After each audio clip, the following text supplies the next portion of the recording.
আলহামদুলিল্লাহ সালাতু ওয়াসসালামু আলা রাসূলিল্লাহ ওয়া আলা আলিহি ওয়া আসহাবিহি ওয়া মান ওয়ালা আম্মা বাদ। উপস্থিত আজকের এই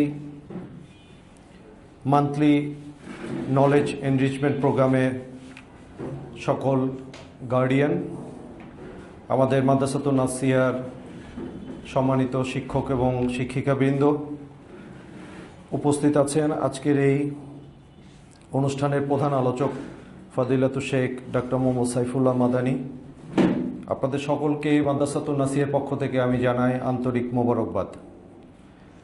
মাদ্রাসাতুন নাসিহা সবসময় চেষ্টা করে শুধু শিক্ষার্থীদের নয়, বরং অভিভাবকদেরও জ্ঞান ও সচেতনতার মাধ্যমে সমৃদ্ধ করতে। কারণ আমরা বিশ্বাস করি একজন সচেতন অভিভাবকই পারেন একজন আদর্শ সন্তান গঠন করতে।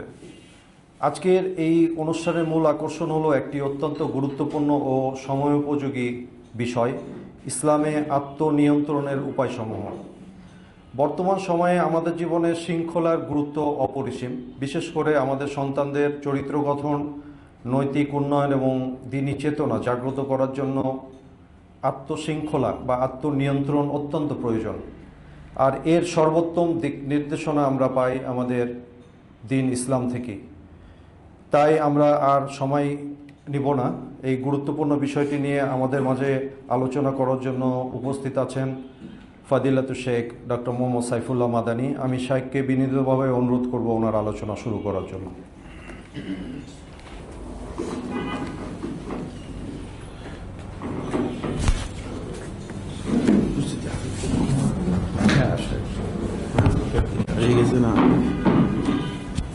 গুরুত্ব নয়, হ্যাঁ গুরুত্ব না, বলেন বিষয়টা। গুরুত্ব নয়, গুরুত্ব নেই না, এটা হলো না তাদেরই অনুষ্ঠান। হ্যাঁ।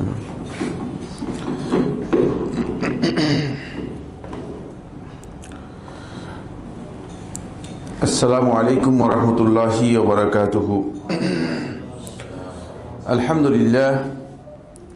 আলহামদুলিল্লাহি রাব্বিল আলামিন والصلاة والسلام الأتمان الأكملان على أزكى البشرية معلم الناس الخير المبعوث رحمة للعالمين وعلى آله وأصحابه ومن تبعهم بإحسان يوم الدين. أما بعد، قال الله سبحانه وتعالى في كلامه المجيد: أعوذ بالله من الشيطان الرجيم، قد أفلح من زكاها وقد خاب من دساها. وقال أيضا: قد أفلح من تزكى وذكر اسم ربه فصلى بل تؤثرون الحياة الدنيا والآخرة خير وأبقى. সম্মানিত আন-নাসিহা মাদ্রাসার শিক্ষক, প্রিন্সিপাল ও দায়িত্বশীল বৃন্দ, উপস্থিত সম্মানিত অভিভাবক অভিভাবিকা মণ্ডলী, আসলে মাসিক যে অভিভাবক সমাবেশ হয়ে থাকে, এটাকে আমরা হয়তো অনেকে মনে করছি যে এটা একটা অর্নামেন্টাল প্রোগ্রাম, সৌন্দর্যমূলক বা সৌজন্যমূলক প্রোগ্রাম। যদি এই ধারণা করে থাকি, এটি আমাদের জন্য ভুল হবে। তার কারণ হচ্ছে, একজন অভিভাবক আসলে তার সন্তানের প্রতি তার যে দায়বদ্ধতা আছে, এই দায়বদ্ধতার মূল বিষয় হচ্ছে তিনি অবশ্যই তার সন্তান কি পড়ছে, কি করছে, তার অবস্থা কি, প্রতিষ্ঠানের সাথে তার পরিপূর্ণ সম্পৃক্ততা থাকতে হবে। এবং অভিভাবক সমাবেশগুলো এই জন্যই করা হয়ে থাকে, যাতে করে যারা অভিভাবক আছেন তারা বুঝতে পারেন যে সন্তানদের কতটুকু ডেভেলপমেন্ট হচ্ছে, কতটুকু তারা এখান থেকে জ্ঞান অর্জন করতে পারছে, তাদের কি ল্যাকিংস, কি প্রবলেমস, কি আদার্স সমস্যা রয়েছে, যেগুলো সলভ করা দরকার। এটাকে বিভিন্ন উন্নত মানের প্রতিষ্ঠানে কিন্তু বাধ্যতামূলক করে দেওয়া হয়েছে। যদি অভিভাবক অনুপস্থিত থাকেন তাহলে তাকে এর জন্য জবাবদিহি করতে হয়, আর যদি একাধিক প্রোগ্রামে অনুপস্থিত থাকেন তাহলে মানে ওই স্টুডেন্টকে মানে প্রতিষ্ঠান থেকে তাকে বের করে দেওয়া হয়, মানে তাকে এক্সপেল করে দেওয়া হয়। মানে এটা এই জন্য করা হয় তাকে, কারণ যদি আসলেই সুনাগরিক অথবা সুসন্তান অথবা ভালো একাডেমিক কোয়ালিটি আপনি নিতে চান, তাহলে আপনার শিক্ষকদের সাথে আপনার সম্পর্ক এবং অবস্থানটা অত্যন্ত সৌহার্দ্যমূলক এবং সম্প্রীতিমূলক, সৌজন্যতামূলক, সহযোগিতামূলক হতে হবে। সেটা তো তখন হবে যখন আপনি মানে প্রতিষ্ঠানে আসবেন, ভর্তির দিন আসলেন, ভর্তি করে দিয়ে চলে গেলেন, এরপর আর কোনোদিন খবর নিলেন না, এরপর রেজাল্টের সময় এসে দেখলেন যে রেজাল্ট ভালো হয় নাই, টিচার কাপে বলছে কী ব্যাপার আমার ছেলের রেজাল্ট ভালো হয় নাই কেন। এটা টিচার যেমন মানে কত কিছু দোষ মানে কিছু এর জন্য দায় গ্রহণ করবে, আর এর অধিকাংশ দায় কিন্তু আপনাকে বহন করতে হবে, অধিকাংশ দায় আপনাকে বহন করতে হবে। আপনি হয়তো মনে করেছেন যে না মানে আমি কোনো দায় বহন করব না, না, অধিকাংশ দায় আপনাকে বহন করতে হবে। তো এই জন্য এই বিষয়গুলো আসলে আমাদের অনেকেরই কেন জানি এই সমস্ত ক্ষেত্রে আমাদের উদাসীনতা, অমনোযোগিতা অথবা অবহেলা কাজ করছে।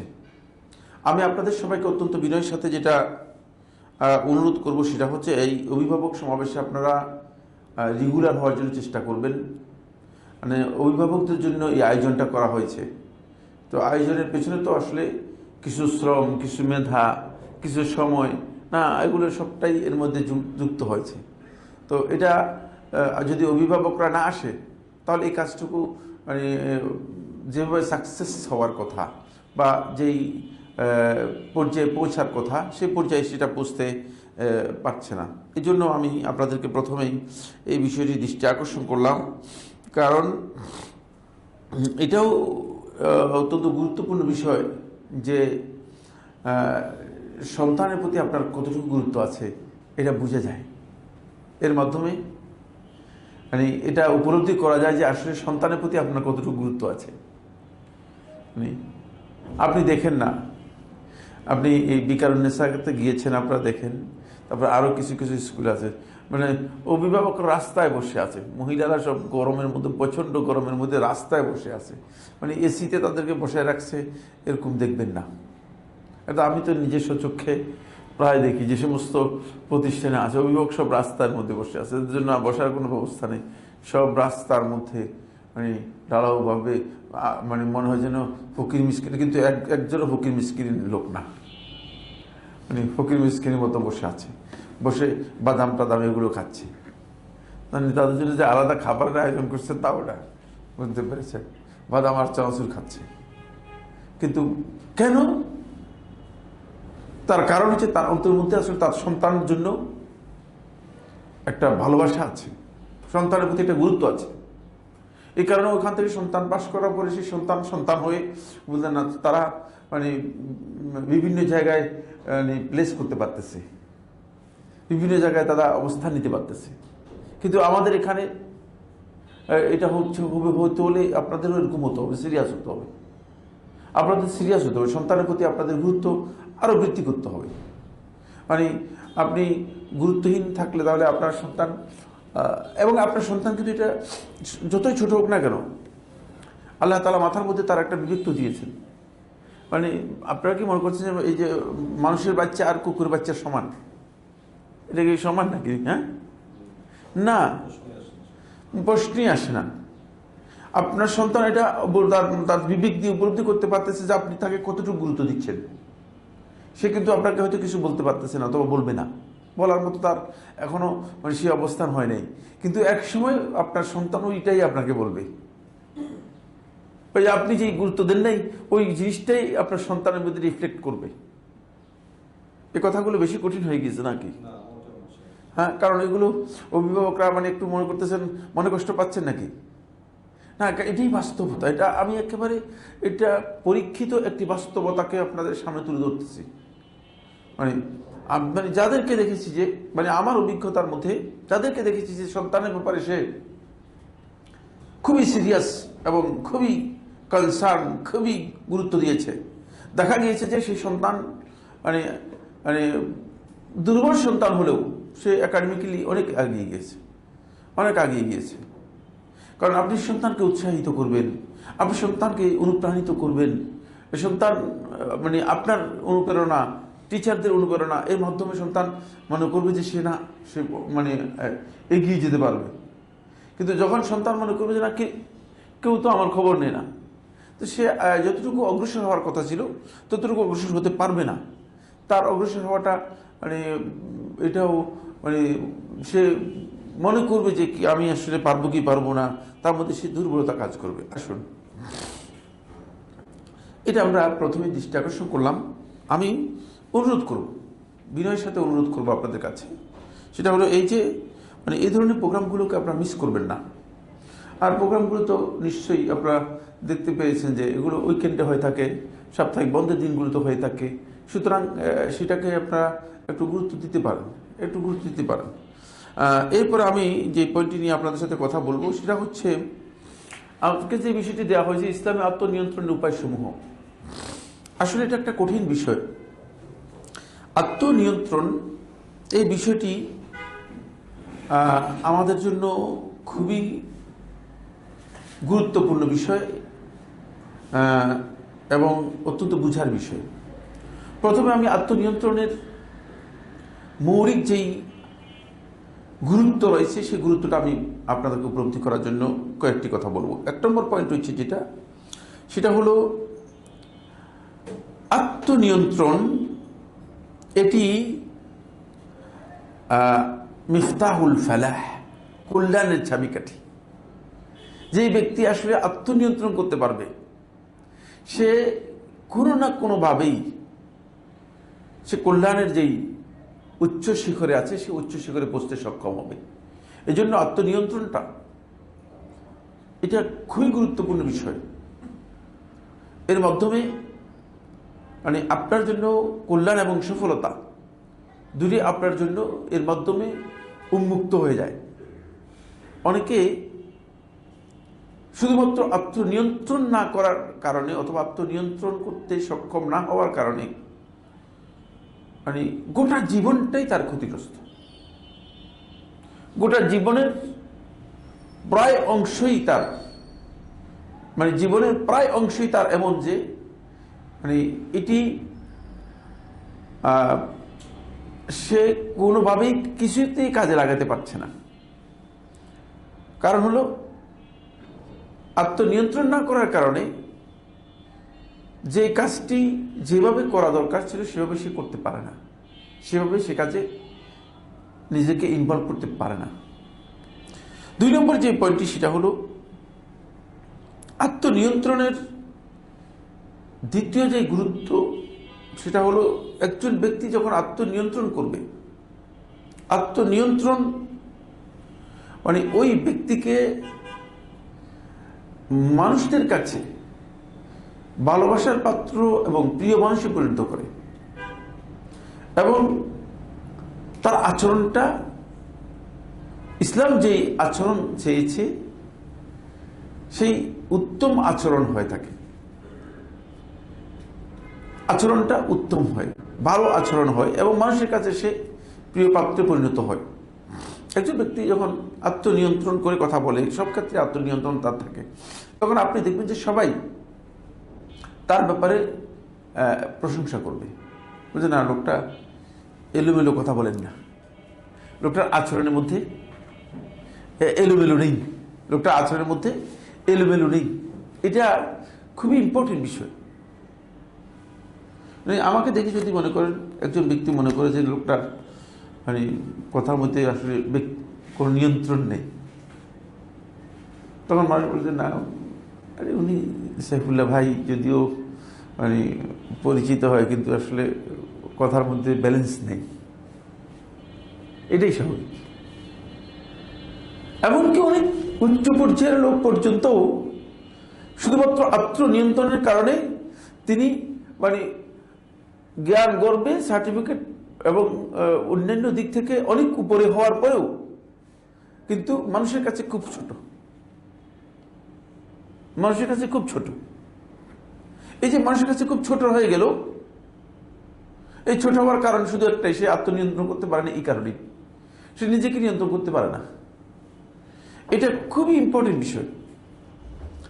ফলে আত্মনিয়ন্ত্রণটা এটি দলিলুল বীর, 3 নম্বর পয়েন্ট হচ্ছে দলিলুল বীর। এটা হচ্ছে পুণ্যের। আল্লাহ তাআলা কোরআনে কারীমে বীরের বিভিন্ন জায়গায় পরিচয় করে দিয়েছেন। এটা পুণ্যের মানে এটা দলিল। পুণ্যটা কি? আব্দুল্লাহ ইবনে ওমর রাদিয়াল্লাহু আনহু বর্ণিত হাদিসের মধ্যে এসেছে সুয়েল আনিল বীর, প্রশ্ন করা হয়েছে বীর সম্পর্কে যে পুণ্যটা কি জিনিস, মানে পুণ্যটা কি বিষয়। তখন আব্দুল্লাহ ইবনে ওমর রাদিয়াল্লাহু আনহু বলেছেন যে পুণ্যটা হচ্ছে হুসনুল খুলুক ওয়া তিবুল কালাম। এটা হলো উত্তম ব্যবহার এবং মিষ্টি এবং ভালো কথা। আপনি দেখবেন যিনি আত্মনিয়ন্ত্রণ করতে পারবেন তিনি অনেক কঠিন সময়েও তাকে অস্থিরতার মধ্যে দেখবেন না। ইসলামের মৌলিক বৈশিষ্ট্যগুলো হচ্ছে একজন ব্যক্তি মানে কোন অবস্থাতেই তিনি মানে অস্থির, একেবারেই নিজেকে পরিপূর্ণরূপে নিয়ন্ত্রণহীন করে কোনো কাজে অথবা কোনো কথায় তিনি লিপ্ত হবেন না। যিনি লিপ্ত হবেন বুঝতে হবে যে তিনি নিজের আত্মার উপর তার যতটুকু নিয়ন্ত্রণ থাকার কথা ছিল ততটুকু নিয়ন্ত্রণ তিনি অর্জন করতে পারেননি, অর্জন করতে সক্ষম হননি। এটা হলো 3 নম্বর বিষয়। এরপরে 4 নম্বর পয়েন্ট হচ্ছে আত্মনিয়ন্ত্রণ হচ্ছে মূলত এটি নও মিনাল মুজাহাদা, এক প্রকারের মুজাহাদাতুন নফস। নফসের সাথে আপনার মুজাহাদা, নফসের সাথে আপনার জিহাদের একটা পাঠ। এটা এই জন্য এর মর্যাদা অনেক বেশি। ফলে আল্লাহ রাব্বুল আলামিন সূরা আনকাবুতের 89 নম্বর আয়াতের মধ্যে বলেছেন ওয়াল্লাযীনা জাহাদু ফীনা লানাহদিয়ান্নাহুম সুবুলানা।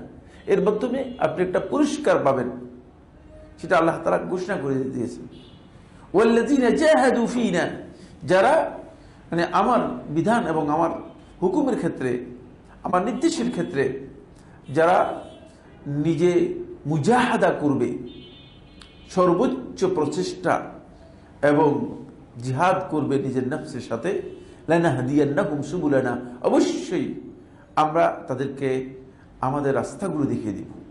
রাস্তা, তাহলে আপনি যদি সফলতার রাস্তায় পৌঁছতে হয় বা সফলতার রাস্তা যদি আপনি অর্জন করতে হয়, তাহলে আপনার এখানে আত্মনিয়ন্ত্রণ একটা গুরুত্বপূর্ণ পার্ট, গুরুত্বপূর্ণ অংশ, যেখানে আপনি আত্মনিয়ন্ত্রণের মাধ্যমে মানে এই জায়গায় আপনি পৌঁছতে পারবেন। এটি খুবই গুরুত্বপূর্ণ। এটা হচ্ছে মুজাহাদার একটি অংশ। এই জন্য আমরা অধিকাংশ লোকদেরকে বলি যে মানে আপনি যদি সত্যিকার মুজাহাদা করতে চান, মুজাহাদার প্রথমেই আপনাকে যে কাজটি করতে হবে সেটা হচ্ছে আপনি আপনার আত্মনিয়ন্ত্রণটাকে মানে কাছে আনতে হবে। ফলে আল্লাহ রাব্বুল আলামিন আত্মনিয়ন্ত্রণকে মানে 2টি বৈশিষ্ট্যের উপর আল্লাহ তাআলা জান্নাতের ঘোষণা দিয়েছেন। তার মধ্যে একটি অংশ হচ্ছে আত্মনিয়ন্ত্রণ। ওয়া আম্মা মান খাফা মাকামা রাব্বিহি ওয়া নাহান নাফস আনিল হাওয়া ফাইন্নাল জান্নাতা হিয়াল মাওয়া। দেখেন, ওয়া আম্মা মান খাফা মাকামা রাব্বিহি, যে তার রবের সামনে দাঁড়ানোকে ভয় করল। মানে এটা হচ্ছে প্রথম পয়েন্ট, যে আপনি আল্লাহ তাআলার সামনে দাঁড়ানোর জবাবদিহিতার বিষয়টাকে আপনি যখন অত্যন্ত গুরুত্ব দিবেন, জবাবদিহিতাকে আপনি যখন সামনে রাখবেন, এটা হলো 1 নম্বর পয়েন্ট। 2 হচ্ছে ওয়ানাহান নাফস আনিল হাওয়া, এবং আপনি নফসকে হাওয়া থেকে মানে প্রবৃত্তির কামনা বাসনা ডিজায়ারগুলোর অনুসরণ থেকে এটাকে কমপ্লিটলি নিয়ন্ত্রণে আনতে পারবেন। এটা ওয়ানাহান নাফস আনিল হাওয়ার মূল বক্তব্য হচ্ছে আত্মনিয়ন্ত্রণ। মানে সেটা সামনে আলোচনার মধ্যে আসবে কোন কোন জায়গায় এই আত্মনিয়ন্ত্রণের বিষয়গুলো আছে, সেটা সামনে আলোচনার মধ্যে আসবে। হাওয়া, এবং নফসকে হাওয়া থেকে, প্রবৃত্তির কুপ্রবৃত্তি যে সমস্ত ডিজায়ার আছে, যে সমস্ত কামনা বাসনা আছে, সেগুলো থেকে যখন আপনি আপনার নফসটাকে কি করবেন, আপনি নিয়ন্ত্রণ করতে পারবেন, সেটাকে আপনার কন্ট্রোলে নিয়ে আসতে পারবেন, ফাইনাল জান্নাতা হিয়াল মাওয়া, তাহলে তার একমাত্র বাসস্থান, একমাত্র আশ্রয়স্থল হবে আল্লাহর কাছে জান্নাত। তাহলে বোঝা যাচ্ছে যে জান্নাতটা, এখানে আত্মনিয়ন্ত্রণের বিষয়টি খুবই গুরুত্বপূর্ণ একটি পয়েন্ট, যেটা আমাদেরকে বলা হয়েছে। এরপরে আল্লাহ সুবহানাহু ওয়া তাআলা কোরআনে কারীমের সূরাতুশ শামসের 9 এবং 10 নম্বর আয়াত, এর মধ্যে আল্লাহ রাব্বুল আলামিন 11টি কসম করেছেন, আর আগে 11টি কসম করেছেন। কোরআনে কারীমের মধ্যে এত বেশি কসম কোন ক্ষেত্রে আল্লাহ রাব্বুল আলামিন করেননি। একটা বিষয়কে আমাদের কাছে তুলে ধরার জন্য, একটা বিষয়কে আল্লাহ রাব্বুল আলামিন আমাদের কাছে ক্লিয়ার করার জন্য আল্লাহ সুবহানাহু ওয়া তাআলা 11টি কসম করেছেন, একটি দুইটি কসম করেননি, 11টি কসম করেছেন। যে কসমের মাধ্যমে আল্লাহ রাব্বুল আলামিন একটি বিষয় ক্লিয়ার করতে চেয়েছেন, সেটা হচ্ছে এই ক্বাদ আফলাহা মান যাক্কাহা, যে সত্যিকার এই আত্মা পরিশুদ্ধির কাজটাকে পরিপূর্ণরূপে করতে পারলো, অর্থাৎ নিজের আত্মাকে যে নিয়ন্ত্রণে নিয়ে আসতে পারলো, সেই সত্যিকার সফলতা লাভ করবে। এটা সফলতার জন্য আল্লাহ রাব্বুল আলামিন ক্লিয়ার করে জানিয়ে দিয়েছেন, কাদ আফলাহা মান যাক্কাহা ওয়া কাদ খাবা মান দাসসাহা, আর যে আত্মনিয়ন্ত্রণ থেকে সরে গেল, নিজেকে কলুষিত করলো, নিজের আত্মাকে কলুষিত করলো, নিজে অনিয়ন্ত্রিত জীবন যাপন করলো, সে কাদ খাবা, ক্ষতিগ্রস্ত হলো, সে সফলতার যে জায়গায়, সেই জায়গায় না পৌঁছে ব্যর্থতায় সে নিমজ্জিত বা পর্যবসিত হলো। এখান থেকে আমরা বুঝতে পারলাম যে বিষয়টি, সেটা হলো এই যে আত্মনিয়ন্ত্রণটা কতটাই গুরুত্বপূর্ণ, কতটাই আমাদের জন্য গুরুত্বের দাবি রাখে। এই কারণে এই বিষয়টি মূলত আত্মনিয়ন্ত্রণের বিষয়টি শুধুমাত্র যে আমরা যে সফলতার যে দিকগুলোর মধ্যে আলোচনা করেছি, এর মধ্যেই শুধুমাত্র সীমাবদ্ধ তা নয়, বরং আত্মনিয়ন্ত্রণের বিষয়টি 6 নম্বর যে পয়েন্টটি, সেটা হলো এটি এমন একটি গুরুত্বপূর্ণ এবং মহান বিষয় যে এটা লুব্বুল ঈমান, ঈমানের মূল বিষয়কে, এবং রূহুল ইনসান, মানুষের মূল আত্মা এবং প্রাণকে এটা কি করে স্পর্শ করে, এটা প্রাণকে স্পর্শ করে, প্রাণের সাথে সম্পৃক্ত।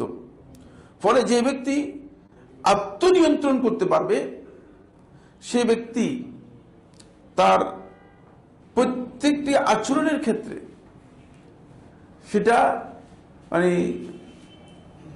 তার প্রত্যেকটি কথা কাজ সকল ক্ষেত্রেই সে পরিচ্ছন্ন অন্তরে, সালামাতুল কলবের মাধ্যমে, সুস্থ অন্তরে সে কাজে নিজেকে লিপ্ত করতে পারবে।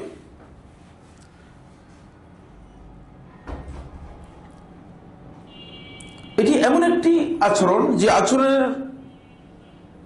আচরণকে কেউ ত্যাগ করলে তাহলে তার দিনটা মোটো মুস্তাকিম হবে না, সে দিনের উপর মুস্তাকিম হতে পারবে না যদি আত্মনিয়ন্ত্রণ করতে না পারে।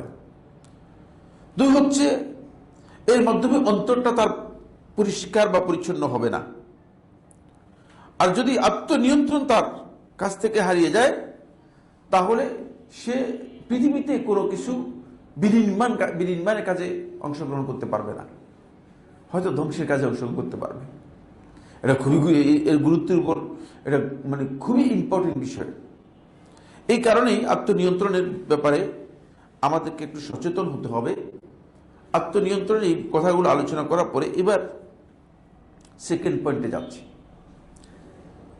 এই আত্মনিয়ন্ত্রণের মিনিংটা কি, ডেফিনেশনটা কি?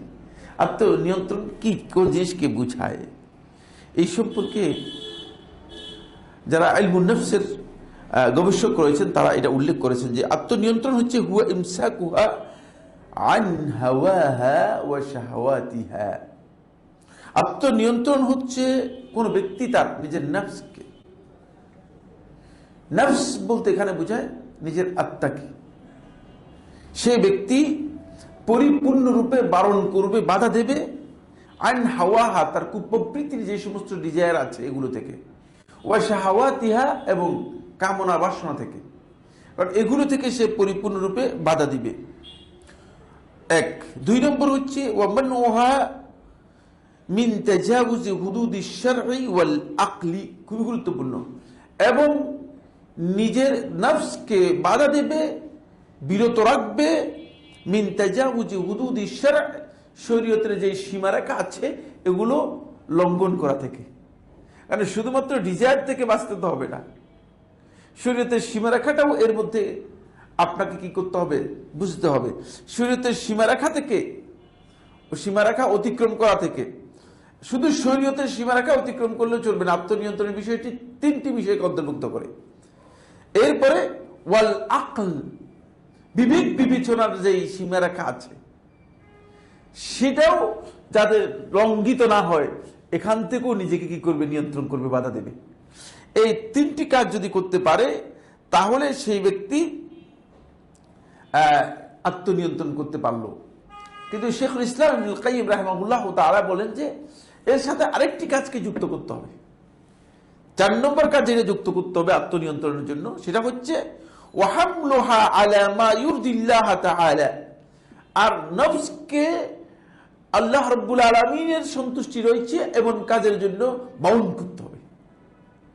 কারণ শুধুমাত্র এটা করলেন কিন্তু আল্লাহর কাজ করলেন না, তাহলে আত্মনিয়ন্ত্রণের কাজটা আপনার পরিপূর্ণতা লাভ করলেন না। তাহলে এখানে 4টি পয়েন্ট আমরা আলোচনা করলাম, যে কোনো একজন এটাকে রিপিট করতে হবে। আত্মনিয়ন্ত্রণের কাজ হচ্ছে 4টি। প্রথম 3টি এটা কমন ইলমুন নফসের যারা বর্ণনা করেছেন, ইলমুন নফসের যারা কমন ডেফিনেশন দিয়েছেন, তারা ওই দ্বীনের বিষয়টাকে কি করেছেন, অত বেশি গুরুত্ব দেন নাই। কারণ হলো তারা মনে করেছেন যে কোনো ব্যক্তি আত্মনিয়ন্ত্রণ করার জন্য তার দিনটা কি এর মধ্যে অন্তর্ভুক্ত হবে না অন্তর্ভুক্ত হবে না, কারণ তারা মানে কমন আলোচনা করেছেন। কিন্তু আমরা তো ইসলামে আত্মনিয়ন্ত্রণ আলোচনা করতেছি, সুতরাং এটা অবশ্যই এর মধ্যে আসবে। 4th পয়েন্টটা অবশ্যই এর মধ্যে আসবে, 4th পয়েন্টটা এর মধ্যে আসবে। এই 4টা পয়েন্ট কি কে বলতে পারবে? পারবেন? আপনার কেউ লিখছেন না? 1 নম্বর পয়েন্ট কে বলতে পারবে? একজন বললেই হবে, একজন বললেই হবে, 2জন বলার দরকার নেই। প্রথম, ভেরি গুড, ডিজায়ার থেকে, নফসের ডিজায়ার, হ্যাঁ, কুপ্রবৃত্তির ডিজায়ার থেকে, ভেরি গুড। এক, হ্যাঁ হ্যাঁ হ্যাঁ, আমাকে বাধ্য করবে। এই 4টি কাজের নাম হচ্ছে আত্মনিয়ন্ত্রণ। এটাগুলো মানে এইটা যদি কোনো ব্যক্তি করতে পারে তাহলে তিনি দেখবেন যে আসলে তার গোটা জীবনটাই তিনি মানে আসলে আত্মনিয়ন্ত্রণ করতে পারতেছেন। আচ্ছা, আপনি কি মনে করেন কোনো ব্যক্তি যদি এই 4টি কাজ করে তাহলে সেই ব্যক্তি মানে তার ঘরের মধ্যে তিনি লোকদের সাথে ঝগড়া করতে পারবেন? পারবেন? পারবেন না। তিনি তার সন্তানদেরকে মারপিট করবেন, এরকম করতে পারবেন? এরকম করতে পারবেন না। তিনি তার মানে অফিস আদালতে গিয়ে মানুষদের সাথে মানে হইচই চেঁচামেচি অথবা ঝগড়া বিবাদে লিপ্ত হবেন? কোনটা করতে পারবেন না। দেখেন, এটা এই জন্য অত্যন্ত গুরুত্বপূর্ণ বিষয়। মানে এই 4টি কাজ এত গুরুত্বপূর্ণ বিষয় যে আত্মনিয়ন্ত্রণের ব্যাপারে ইলমুন নফসের আলেমগণ এটাকে উল্লেখ করেছেন। ফলে তারা মানে এটাকে কেউ কেউ আরো ডিফাইন করেছেন। আরেকটা ডিফিনেশন এভাবে উল্লেখ করা হয়েছে আত্মনিয়ন্ত্রণের, সেটা হলো এই হুয়া সাইতারাতু শাখসি আলা মাশাইরিহি আও রাগাবাতিহি আও আফআলিহি বিইরাদাতিহি শাখসিয়্যা ইয়াহদিফু তাতাওউর ওয়া তাহসিন আশ-শাখসি ওয়া তাসাব্বুর ওয়া আদামুল ইনফিআল। এটা একটা সংজ্ঞা দিয়েছেন ইলমুন নফসের কিছু কিছু আলেম। এর অর্থ কি? অর্থ হচ্ছে এই যে আত্মনিয়ন্ত্রণের অর্থ হচ্ছে সাইতারাতু শাখস, ব্যক্তি নিজের কন্ট্রোলে নিয়ে আসবে, নিজের নিয়ন্ত্রণে নিয়ে আসবে, আলা মাশাইরিহি, তার আবেগ অনুভূতির জায়গাগুলোকে, আবেগের জায়গাগুলোকে। কারণ মানুষ আবেগ আপ্লুত হলে আবেগ যখন প্রবল হয়ে যায়, বিবেক তখন অকার্যকর হয়ে যায়। আবেগ যখন প্রবল হয়ে যায় তখন বিবেকটা কি হয়? অকার্যকর হয়ে যায়। এই জন্য আবেগের জায়গাটাকে নিজের নিয়ন্ত্রণ আসবে। অথবা তার যে সমস্ত অনুরাগ আছে, টান আছে, সেগুলোকে আফআলিহি, নিজের কাজ, বিইরাদাতিহি শাখসিয়া, তার মানে ব্যক্তিগত ইচ্ছার অধীনে নিয়ে আসবে। তা আমি ইচ্ছা করলে করব, ইচ্ছা করলে করব না, মানে তার ইচ্ছাটাকে শক্তিশালী করবে তার আবেগের উপর, তার মানে অনুরাগের উপর, তার মানে এটাকে কি বলা হয়, তাকে জজবার উপর। আপনারা জানেন যে সমস্ত লোকেরা এই যে বিভিন্ন জায়গায় হইচই করে, বিভিন্ন জায়গায় গন্ডগোল করে, এটা কিন্তু পুরোটাই আত্মনিয়ন্ত্রণের বাইরে গিয়ে এগুলো করে, পুরোটাই আত্মনিয়ন্ত্রণের বাইরে গিয়ে এগুলো করে। আমাদের কাছে এসে লোকেরা এই কথা বলে যে আমি আমার স্ত্রীকে তালাক দিয়ে দিয়েছি। মানে আমি কি বলছি, আমার হুঁশ ছিল না। হুঁশ না থাকার কারণ কি তোমার? তার কারণ হচ্ছে সে আসলে মানে আত্মনিয়ন্ত্রণের মানে যে বৈশিষ্ট্য, এই বৈশিষ্ট্যের অনেক বাইরে চলে গিয়েছে। ওই আকলের যে সীমারেখার কথা বলেছি না, ঠিক না? আকলের সীমারেখা অতিক্রম করতে পারবে না। কিন্তু মানুষ আকলের সীমারেখা অতিক্রম করে যখন চলে যায় তখন সে এক প্রকারের পাগল। সে এক প্রকারের কি? পাগল। এই জন্য মানে এই পাগলের মানে প্রকারভেদ আলোচনা করতে গিয়ে ইবনে আবিদিন রাহিমাহুল্লাহ তাআলা ফতোয়া শামির মধ্যে 5 প্রকারের পাগলের কথা উল্লেখ করেছেন। কারণ সবাই আসলে সমান প্রকারের পাগল না, সবাই কি নয়, সমান প্রকারের পাগল না। মানে তবে এরা সবাই কম বেশি কি, এরা সবাই কম বেশি আত্মনিয়ন্ত্রণের বাইরে চলে যায়, আত্মনিয়ন্ত্রণের বাইরে চলে যায়। কি উদ্দেশ্যে এটা করবেন? বে হাদাফি তাতাউর, নিজেকে ডেভেলপ করার জন্য। উদ্দেশ্যটা থাকবে নিজেকে ডেভেলপ করার জন্য। আপনি দেখেন, আপনি যখন কথা বলবেন, কথা সাউন্ডটা যদি বেশি হয়, আজকে থেকে চিন্তা করুন যে আমার আওয়াজটা একেবারেই মানে তাখাফুত, জাহারে যাবে না, তাখাফুতে যাবে। মানে আওয়াজটা হবে যে উচ্চ আওয়াজে কথা হবে না। এটাকে নিজেকে নিয়ন্ত্রণ করেন। এই ওসিয়ত আমি সবার জন্য করতেছি, মানে আমি নিজের জন্য করতেছি, বুঝতে পেরেছেন কিনা? এটা কিন্তু খুবই গুরুত্বপূর্ণ বিষয়। যখন কথা বলবে তখন কথাটাকে নিয়ন্ত্রণ করে কথা বলা, এটাও কিন্তু খুবই গুরুত্বপূর্ণ। এর মধ্যে কিন্তু একটা সৌন্দর্য আছে। এটা মানুষের দায়িদানের অভ্যাসের সাথে জড়িত। কিন্তু অভ্যাসটাকে যখন কোনো ব্যক্তি মানে অভ্যাসকে মানে নিজের অধীনে নিয়ে এসে সেটাকে সবসময় প্র্যাকটিস করে, সবসময় এর মধ্যে প্র্যাকটিস করে, তখন সেই অভ্যাসটা পরিবর্তন হতে পারে বাধ্য। এই জন্য আপনি প্রথমে কথাটাকে আপনি নিয়ন্ত্রণ করেন, কথাটা আপনার সাউন্ডটাকে কি করেন। আমি কয়েকজন ভাইকে আমি চিনি যাদের সাথে আমার খুব ক্লোজ সম্পর্ক, পরিচিত। কথার আওয়াজ এত মানে এত মানে ছোট, এত মানে আওয়াজ কোন সময় লাউড হবে না। আর আরেকজনকে দেখবেন যে কথা বলার সময় মানে আপনি যদি কাছাকাছি থাকেন মনে হয় না আপনার কান ফেটে যাবে। কি জন্য এত জোরে কথা বলতেছে তিনিও জানেন না। আত্মনিয়ন্ত্রণটা করতে পারেন, জায়গাটা নিয়ন্ত্রণের জায়গায় আসতে পারে নাই। এটা খুবই ইম্পর্টেন্ট বিষয়। ও তাহসিনুশ শাখসি, এবং ব্যক্তিকে সুন্দর করার জন্য। কারণ ব্যক্তির সৌন্দর্য পোশাকের মধ্যে নয়। সাইফুল্লাহ, আপনি আমার সৌন্দর্য আসলে জামা কাপড়ের মধ্যে নয়। সৌন্দর্য হচ্ছে ব্যক্তিত্বের সৌন্দর্যের মধ্যে। আর ব্যক্তিত্বের সৌন্দর্য হচ্ছে মানে নৈতিক সৌন্দর্য এবং আত্মনিয়ন্ত্রণের সৌন্দর্যের মধ্যে। ব্যক্তিত্বের সৌন্দর্য হচ্ছে নৈতিক সৌন্দর্য এবং আত্মনিয়ন্ত্রণের সৌন্দর্যের মধ্যে। তখন আপনার এই সৌন্দর্য মানুষ অবলোকন করবে। আপনি যদিও কাপড় চোপড় আপনার খুব ভালো না হয়, কাপড় চোপড়টা আপনার অনেক ভালো যদিও না হয়ে থাকে, মানুষ এটাকে মানে খুব ভালোভাবে দেখবে এবং মানুষ এটাকে খুব মানে গভীরভাবে উপলব্ধি করবে যে লোকটা মানে খুবই সুন্দর। কথার সৌন্দর্য এবং নিজেকে সুন্দর করার বিষয়টি। তাসাব্বুর হচ্ছে ধৈর্য ধারণের প্রচেষ্টা, অব্যাহত প্রচেষ্টা রাখা, ধৈর্যের অব্যাহত প্রচেষ্টা, নিজেকে ধৈর্যের উপর মানে প্রতিষ্ঠিত রাখার চেষ্টা। কারণ ধৈর্য ধারণ করাটা একেবারে সহজ না। সব অবস্থায় একটা বিপদ এসে গেলে, একটা মুসিবত এসে গেলে ধৈর্য ধারণ করে ফেলবেন, এটা খুব সহজ বিষয় মনে করেন না। সুতরাং ওই ধৈর্যের জন্য তাসাব্বুরটা খুবই ইম্পর্টেন্ট, মানে ধৈর্যের চেষ্টাটা আপনার খুবই ইম্পর্টেন্ট। আপনি দেখবেন যে এখানে আপনার ধৈর্য ধারণ করা দরকার, তখন আপনি সর্বোচ্চ নিজেকে কন্ট্রোল করে সবরটাকে নিজের জন্য না সবর করি। আমাদের মধ্যে অনেকেই মনে করেন যে না একটা বলে দিলেই তো হলো, না বলে না দেওয়াটাই হচ্ছে আপনার তাসাব্বুর। এরপর হচ্ছে ওয়াদাবুল ইনফিআল, আপনাকে রিঅ্যাকশন না করা, রিঅ্যাক্ট না হওয়া। বেশিরভাগ লোকই কথার আগেই রিঅ্যাক্ট হয়ে যায়, মানে অর্ধেক শেষ হয় না এই কথা, বুঝতে পেরেছেন? হয়তো হতে পারে যে শেষে কিছু ভালো আছে, কিন্তু বেশিরভাগ লোককে আপনি দেখবেন যে কথা মানে শোনার আগে রিঅ্যাক্ট হয়ে যায়। খেয়াল রাখতে হবে যে যিনি মানে রিঅ্যাকশনের উপর নির্ভর করে কোনো কাজ এবং কথা করে থাকেন, তিনি আত্মনিয়ন্ত্রণ করতে পারেননি। তিনি আত্মনিয়ন্ত্রণ করতে পারেননি। যখন আপনার রিঅ্যাকশন আসবে, মানুষের জীবনে এটা আসবেই। কারণ হলো মানুষের প্রকারভেদ আছে। কিছু কিছু মানুষের প্রকারভেদ আসে যে তাদের আসলে মেজাজ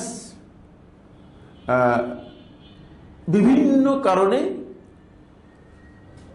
মেজাজের ভারসাম্য নষ্ট হয়ে গিয়েছে। এই লোকের রিয়েক্ট করাটা একেবারে স্বাভাবিক। তখন তিনি ওই রিয়েক্ট থেকে নিজেকে নিয়ন্ত্রণ করার জন্য তিনি নিজে চুপ থাকবেন অথবা স্থানান্তরিত হয়ে যাবেন আত্মনিয়ন্ত্রণ করার জন্য। এদের লোককে আমি অনেক দেখেছি, অস্বাভাবিক রিয়েক্টিভ, অস্বাভাবিক। যখন দেখেছি যে রিয়েকশন এত ভয়ঙ্কর হয়ে গিয়েছে, দেখলাম যে একবারে চুপ, মানে একটা শব্দ, একেবারে আধা ঘন্টা পর্যন্ত কোনো শব্দ নেই, কোনো কথা নেই, কোনো কথা শুনতেছে এটাও মনে করতেছে না। কারণ আপনি জানেন যে এই অবস্থায় যদি আপনি কথা বলেন তাহলে আপনার কথা হয়তো ভুল হবে, অথবা এই কথাটা অন্যের জন্য ক্ষতির কারণ হবে। এই কথাটা হয়তো ভুল হবে অথবা কি অন্যের জন্য ক্ষতির কারণ হবে। সুতরাং সেক্ষেত্রে আপনাকে অবশ্যই কি করতে হবে, এই বিষয়টি নিয়ন্ত্রণে আনতে হবে। এটা খুবই গুরুত্বপূর্ণ পয়েন্ট। এরপরে যে পয়েন্টটি নিয়ে আমরা আলোচনা করব সেটা হচ্ছে এই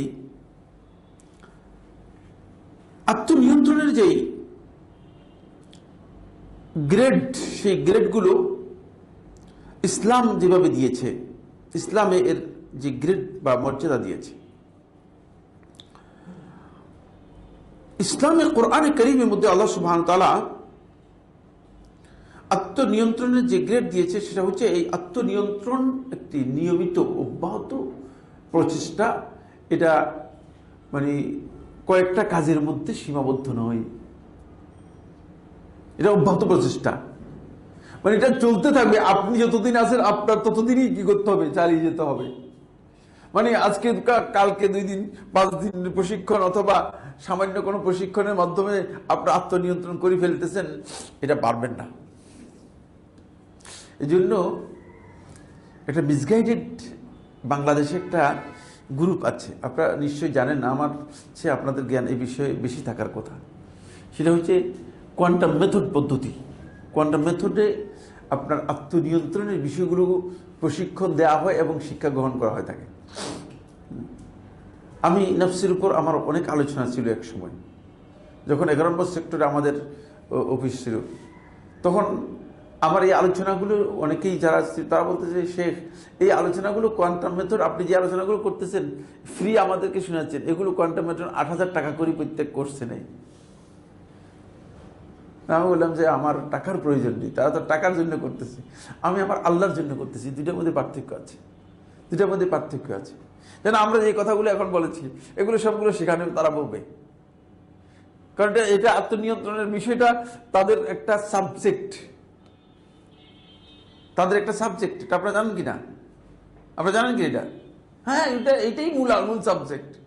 এটা দিয়ে সমস্ত মানুষকে কাবু করতেছে এবং মানুষ মনে করতেছে আপনি স্বাভাবিকভাবেই একজন অত্যন্ত রাগী মানুষ, অত্যন্ত মেজাজি মানুষ, একজন অত্যন্ত অনিয়ন্ত্রিত মানুষ, একজন অত্যন্ত বিশৃঙ্খল মানুষ, একজন একেবারে নিয়মিত বললেন মানে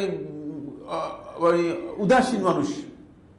তো এই লোকগুলোকে এনে যখন আপনি আত্মনিয়ন্ত্রণের একটা মানে মানে অবস্থানে নিয়ে কন্ট্রোল করে কিছু দিন তাকে প্রশিক্ষণ দিবেন, তখন অবশ্যই তার মধ্যে কিছু পরিবর্তন আসবে না?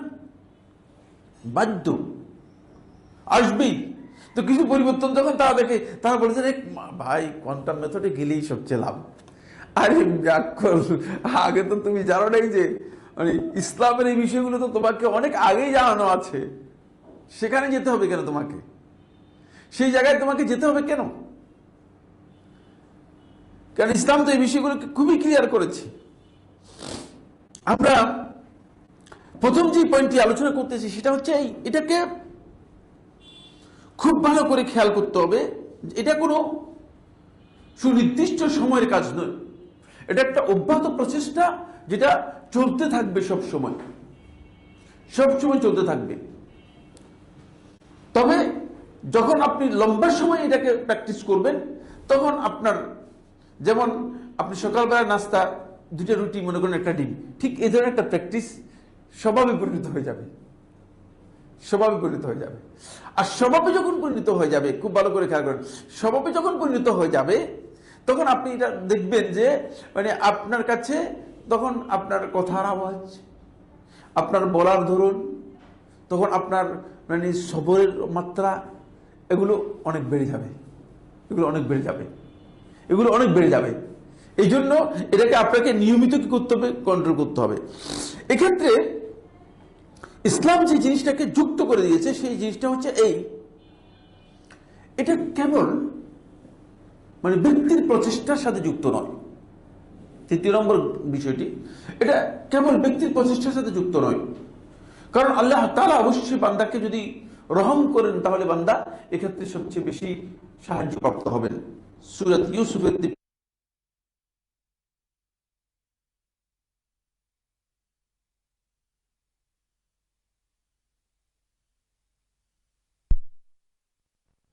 রহিম ইল্লা মা রাহিমা রাব্বি, যদি আমার রব রহম করে থাকেন তাহলেই মানে এই কাজটা মানে সহজ হবে। এই জন্য ইসলাম যখন যুক্ত হবে তখন আমি খেয়াল রাখতে হবে যে আমি আল্লাহর রহমত এখানে আমার জন্য কি খুবই গুরুত্বপূর্ণ। আল্লাহর কাছে রহমতটাও আমার কাছে চাইতে হবে, আমাকে চাইতে হবে যে আমি এই কাজে যেন আল্লাহ তাআলার রহমত প্রাপ্ত হই, যেন আল্লাহ তাআলা আমার উপর রহমত করেন, তাহলে আমি এটাকে সহজেই কি করতে পারবো? নিয়ন্ত্রণ করতে পারবো। আপনি সবচেয়ে হিংস্র প্রাণী হচ্ছে সিংহ।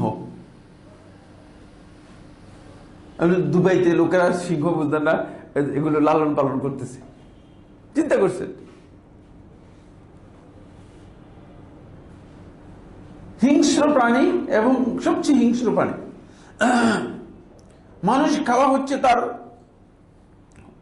মানে নিয়মিত অভ্যাস, আর সেখানে এখন মানুষ এগুলোকে লালন পালন করতেছে। তাহলে বুঝতে পেরেছেন যে মানে এটা ওই যখন কোনো ব্যক্তি মানে এই বিষয়গুলোকে নিয়মিত তার একটা প্র্যাকটিসে নিয়ে আসবে, তখন সেটা এমন এক পর্যায়ে চলে যাবে যে হতে পারে যে সবচেয়ে ভয়ঙ্কর জিনিস আপনার নিয়ন্ত্রণে আপনি আনতে পারবেন। সবচেয়ে ভয়ঙ্কর জিনিস আপনি আপনার নিয়ন্ত্রণ আনতে পারবেন। 2 নম্বর যে পয়েন্টটি সেটা হলো আত্মনিয়ন্ত্রণটা কেবল লাইসা মুজাররাদ ফাযিলা আখলাকিয়া, এটা চারিত্রিক মানে শ্রেষ্ঠত্ব অথবা মর্যাদার বিষয় নয় কেবল, বরং এটা হচ্ছে দ্বীন এবং দুনিয়ার ইস্তেকামতের মানে ভিত্তি।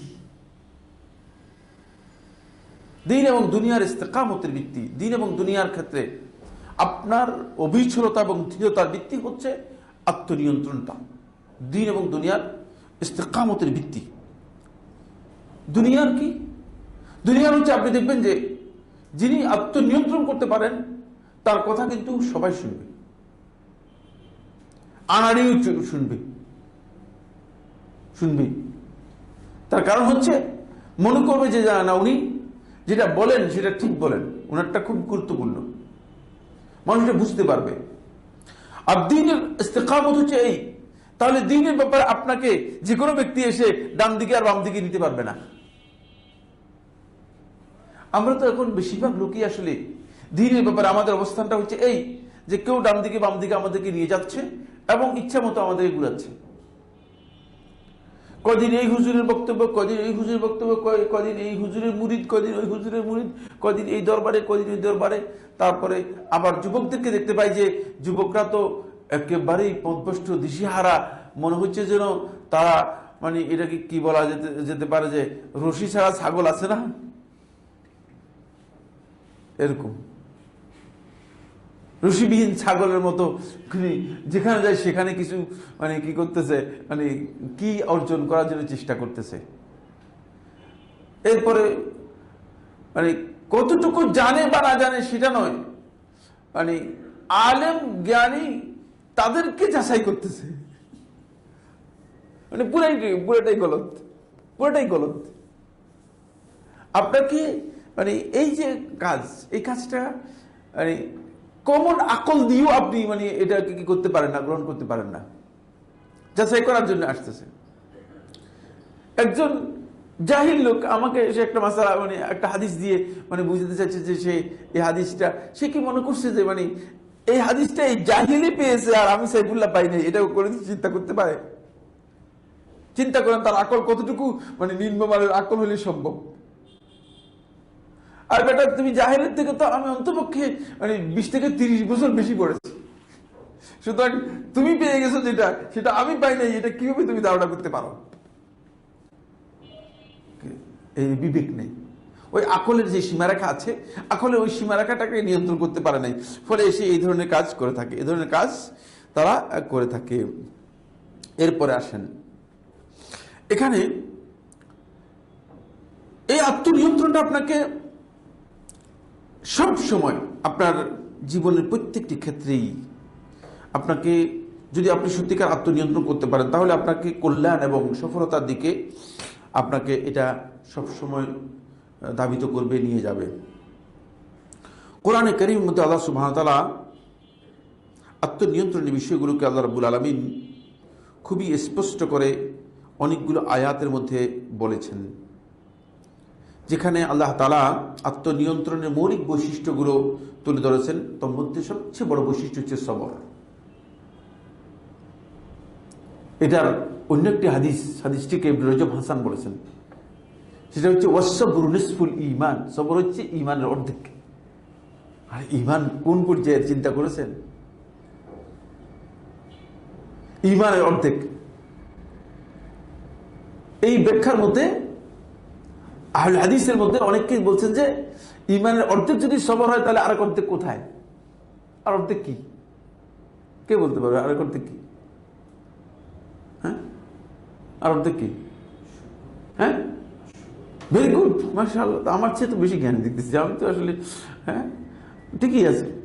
মানে অর্ধেক যদি সবর হয়, অর্ধেক হচ্ছে শুকর। এজন্য শুকরের বিপরীত কুফর। বুঝতে পেরেছেন কিনা? শুকরের বিপরীত শব্দ হচ্ছে কুফর।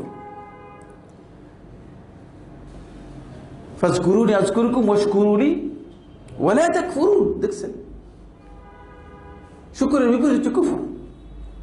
তাহলে আপনি অবশ্যই এটা আমাদেরকে কি করতে হবে, এটা আমাদেরকে বুঝতে হবে। এটা প্রথম পয়েন্ট, যেটা আল্লাহ তাআলা কোরআনের মধ্যে বলেছেন, ওয়াল ইফফা। ইফফা হচ্ছে নৈতিক পরিচ্ছন্নতা, নৈতিক পবিত্রতা। মানে আপনি নৈতিকভাবে যদি পদস্খলনে পড়ে যান, এর চেয়ে ভয়াবহ অবস্থা আর কিছু নেই। কারণ যার হায়া উঠে গিয়েছে সে আর এটাকে ফিরে আনা অনেক কঠিন। এই জন্য ইসলামে এর গুরুত্ব এত বেশি যে আল ইফফা, কোন একজন ব্যক্তি মানে তার নৈতিকতার দিকটাকে কোনোভাবেই সে ছাড় দেবে না। আল ইফফা বলা হয় তাকে মানে আখলাকি দিক থেকে, অশ্লীলতা থেকে নিজেকে বিরত রাখা। আর এর শুরু হচ্ছে মূলত পোশাক দিয়ে। আপনি দেখেন শয়তান মানে সর্বপ্রথম যে কাজটি করেছে সেটা হচ্ছে আদম এবং হাওয়া আলাইহিস সালাম এই দুইজনকে অপরাধের মধ্যে লিপ্ত করে তাদের পোশাক খুলে দিয়েছে। কারণ পোশাক খুবই ইম্পর্টেন্ট বিষয়। প্রথম আপনাকে খারাপ কাজে লিপ্ত করতে পারবে না, এজন্য প্রথম আপনার পোশাকের মধ্যে কি করবে? আঘাত হানবে। আজকের প্রগতিশীলদেরকে দেখেন, তারা খারাপ কাজে লিপ্ত করাতে মানুষদেরকে পেরেছে তখনই যখন তাদের পোশাক কি করে দিয়েছে, পোশাকের মধ্যে মানে কাটছাট করতে করতে করতে করতে ম্যানেজ করতে করতে আর কিছু নাই, একেবারে নাই করে দিয়েছে, প্রায় নাই করে দিয়েছে। কি বিশ্রী, কি অবস্থা! আমি ভয়ঙ্কর অসুস্থ, আমি বুঝতে পেরেছি। আমি ব্যাংকক হসপিটালে ভর্তি হলাম। হসপিটালের ডরমেটরিতে আমার মানে ইয়েতে থাকার জন্য একটা জায়গা নিলাম। এটা ডরমেটরি পরিষ্কার করার জন্য মানে এক মহিলা আসছে, হাফ প্যান্ট একটা পরে আর ছোট্ট একটা গেঞ্জি একটা পরে, দরজায় এসে মানে আওয়াজ করে বলে আমি ঢুকতে চাই। বলি কেন? বলছে আমি এটা পরিষ্কার করবো। না, এটা পরিষ্কার করার দরকার নেই, আমাদের পরিষ্কার আছে, যতটুকু পরিষ্কার আছে এই দরকার, তোমার তুমি যাও, তোমার দরকার নেই এখানে, এখানে আমাদের পরিষ্কারের প্রয়োজন নেই। চিন্তা করে মানুষগুলো মানে আপনি কি মনে করেন বিবেকের কোন পর্যায়ে চলে গেলে, হায়ার কোন পর্যায়ে চলে গেলে মানে একজন লোক মানে একটা যুবক, পরিপূর্ণ যুবক, বুঝলেন না, একটু প্যান্ট পরে তিনি ঘুরতেছে, হায়ার কোন পর্যায়ে চলে গিয়েছে তার এই কারণেই তো সে মানে আসলে নিজেকে নিয়ন্ত্রণ তো দূরের কথা, নিজেকে প্রবৃত্তির সাথে এমন ভাবে ভাসিয়ে দিয়েছে যে নিজের অস্তিত্ব সে খুঁজে পাচ্ছে না, নিজের অস্তিত্বটাই সে খুঁজে পাচ্ছে না। প্রবৃত্তির মধ্যে এমন ভাবে নিজের অস্তিত্বটাকে বিলীন করে দিয়েছে, নিজের অস্তিত্বকে এমন ভাবে বিলীন করে দিয়েছে।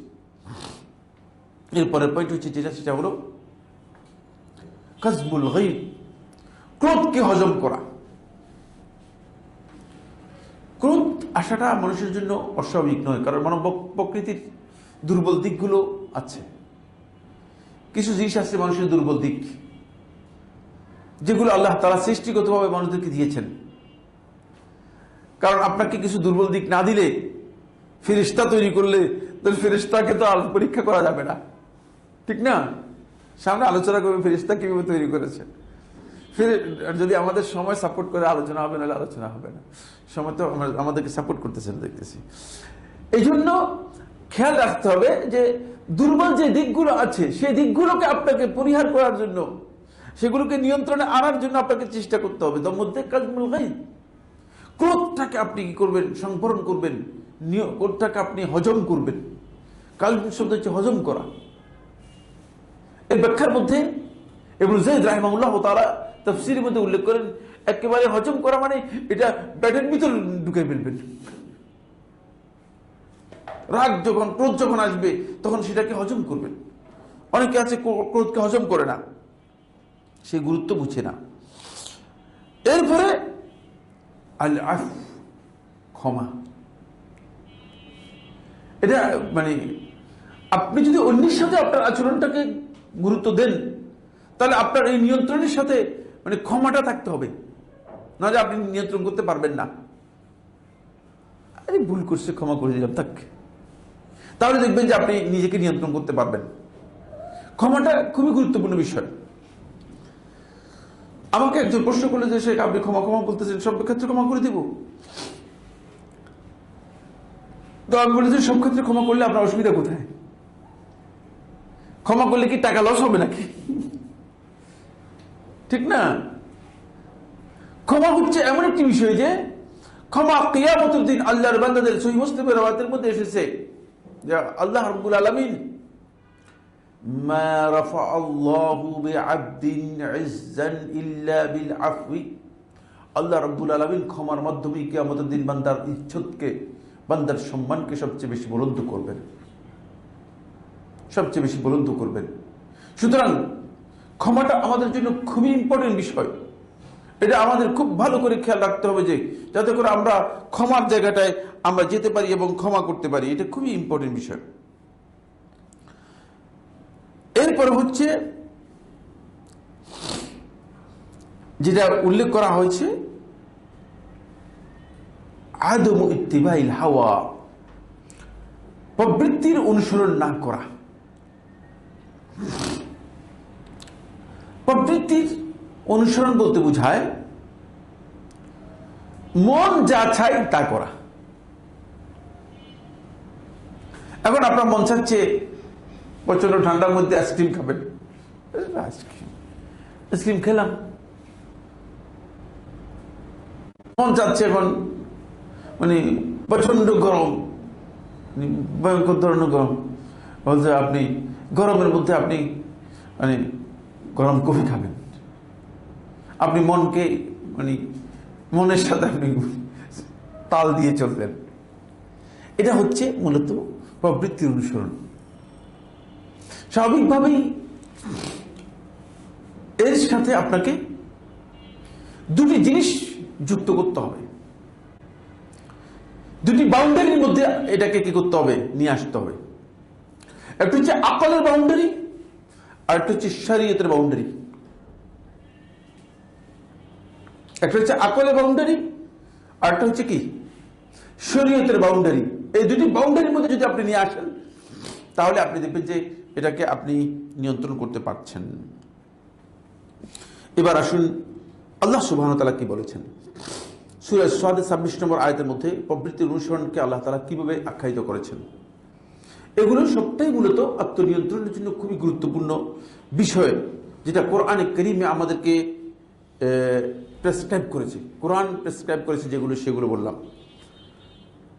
আল্লাহ রাব্বুল আলামিন ইরশাদ করেন, ওয়ালা তাত্তাবিল হাওয়া ফায়ুদিল্লুকা আন সাবিলিল্লাহ। তোমরা বা তুমি, এখানে খেতাব করা হচ্ছে, অ্যাড্রেস করা হচ্ছে মুহাম্মদ সাল্লাল্লাহু আলাইহি ওয়াসাল্লামকে। ওয়ালা তাত্তাবিল হাওয়া, তুমি তোমার প্রবৃত্তিকে অনুসরণ করো না। ফায়ুদিল্লুকা আন সাবিলিল্লাহ, তাহলে আল্লাহর রাস্তা থেকে তোমাকে সম্পূর্ণরূপে বিভ্রান্ত অথবা অন্য রাস্তায় নিয়ে যাবে। আসলে হাওয়া খুবই ভয়ঙ্কর জিনিস, আল্লাহ রাস্তা থেকে সরিয়ে দিবে আপনাকে।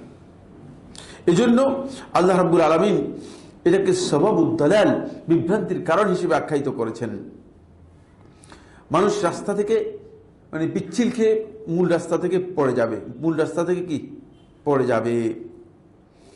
এরপরে যে পয়েন্টটি আলোচনা করা হয়েছে সেটা হচ্ছে এই, আল্লাহ সুবহানাহু ওয়া তাআলা বলেছেন, এটা সূরা আলে ইমরানের 134, 133, 34, 35 এখানে মূলত আলোচনা করা হয়েছে।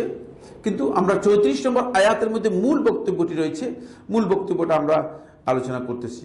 34 নম্বর আয়াতের মধ্যে যেটা আল্লাহ সুবহানাহু ওয়া তাআলা বলেছেন সূরা আলে ইমরানে, সেটা হচ্ছে এই যে ওয়াল কাযিমিনাল গায়জা ওয়াল আফিনা আনিন নাস ওয়াল্লাহু ইউহিব্বুল মুহসিনিন। না, ওয়াল্লাযিনা ইউনফিকুনা ফিস সাররাই ওয়াদ দাররা ওয়াল কাযিমিনাল গায়জ الذين ينفقون في السراء والضراء والكاظمين الغيظ والعافين عن الناس والله يحب المحسنين। তিনটি পয়েন্ট। এক নম্বর পয়েন্ট হচ্ছে যারা মানে স্বাচ্ছন্দ্যে দুঃখ কষ্ট সচ্ছলতা সব অবস্থায় খরচ করে।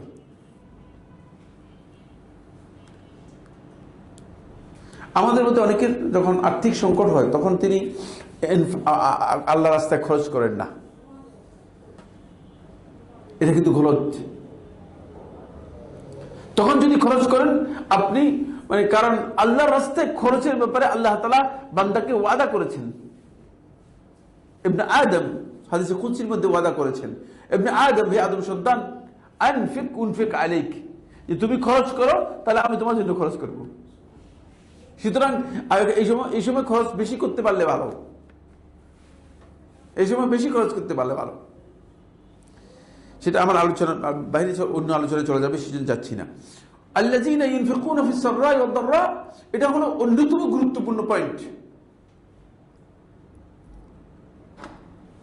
আপনি হয়তো বলবেন যে কি ব্যাপার, আত্মনিয়ন্ত্রণের সাথে খরচের কি সম্পর্ক রয়েছে?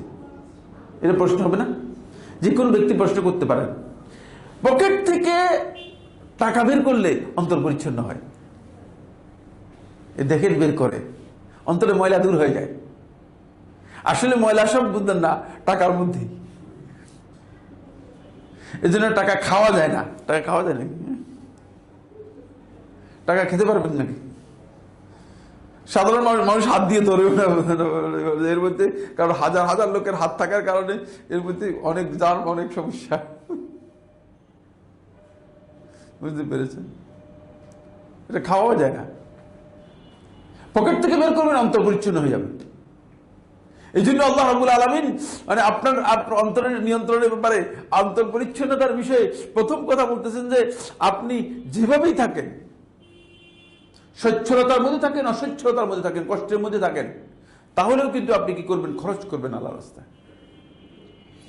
তারপরে ওয়াল কাযিমিন আল গাইজ, আর যারা নিজেদের ক্রোধকে কি করতে পারে? হজম করে, ক্রোধটাকে হজম করবে। ক্রোধ মানুষের জন্য আসবেই, হজম করাটা খুবই কঠিন কাজ, কিন্তু এটা আমাদের প্র্যাকটিস করতে হবে।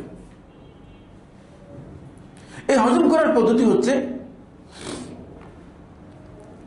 যারা কোয়ান্টাম মেথডের পদ্ধতি অনুসরণ করেছেন তারা বলছেন যে মানসিক শৈথল্যের মাধ্যমে বুঝলেন।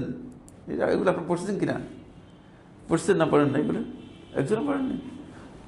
আমি আবার যেখানে যা পাই, বুঝতে পেরেছেন, মানে পড়ার একটা অভ্যাস তৈরি হয়েছে, মানে সময় পেলে সেটা পড়ি ফেলি, বুঝতে পেরেছেন? তো মানসিক শৈথল্যের মাধ্যমে আসলে মানসিক শৈথল্যের প্রয়োজন হয় না।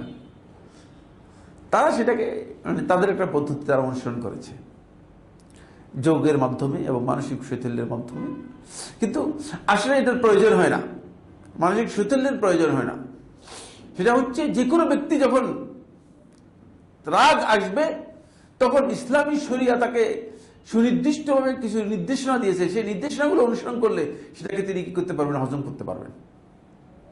এরপর 3 নম্বর যেটা, সেটা হলো ওয়াল আফিন আনিন নাস, মানুষদেরকে ক্ষমা করা। এই 3টা কাজকে আল্লাহ সুবহানাহু ওয়া তাআলা কোরআনের মধ্যে বলেছেন এটা হচ্ছে মুহসিনিনদের কাজ। এটা গ্রেড হচ্ছে সর্বোচ্চ গ্রেডের। দেখছেন?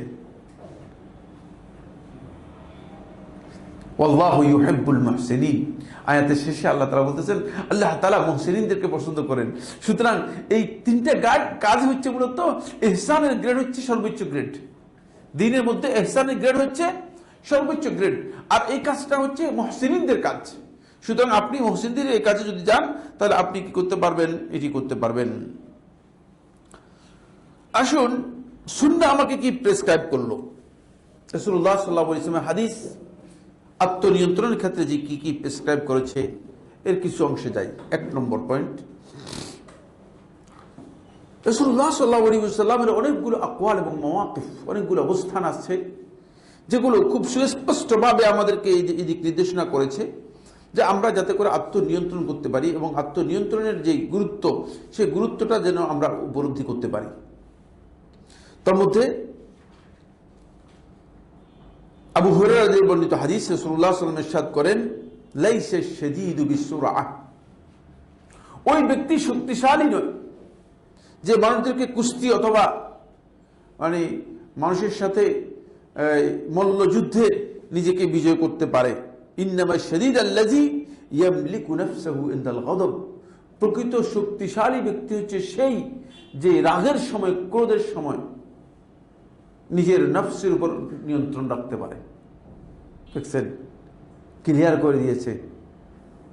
তাহলে বুঝা গেল যে শক্তিশালী ব্যক্তি সেই যে রাগের সময় নিজেকে নিয়ন্ত্রণ করতে পারে। সহিহ বুখারী হাদিস নম্বর 6114, সহিহ মুসলিম হাদিস নম্বর 2609, এবং এই হাদিস থেকে স্পষ্ট বোঝা যায়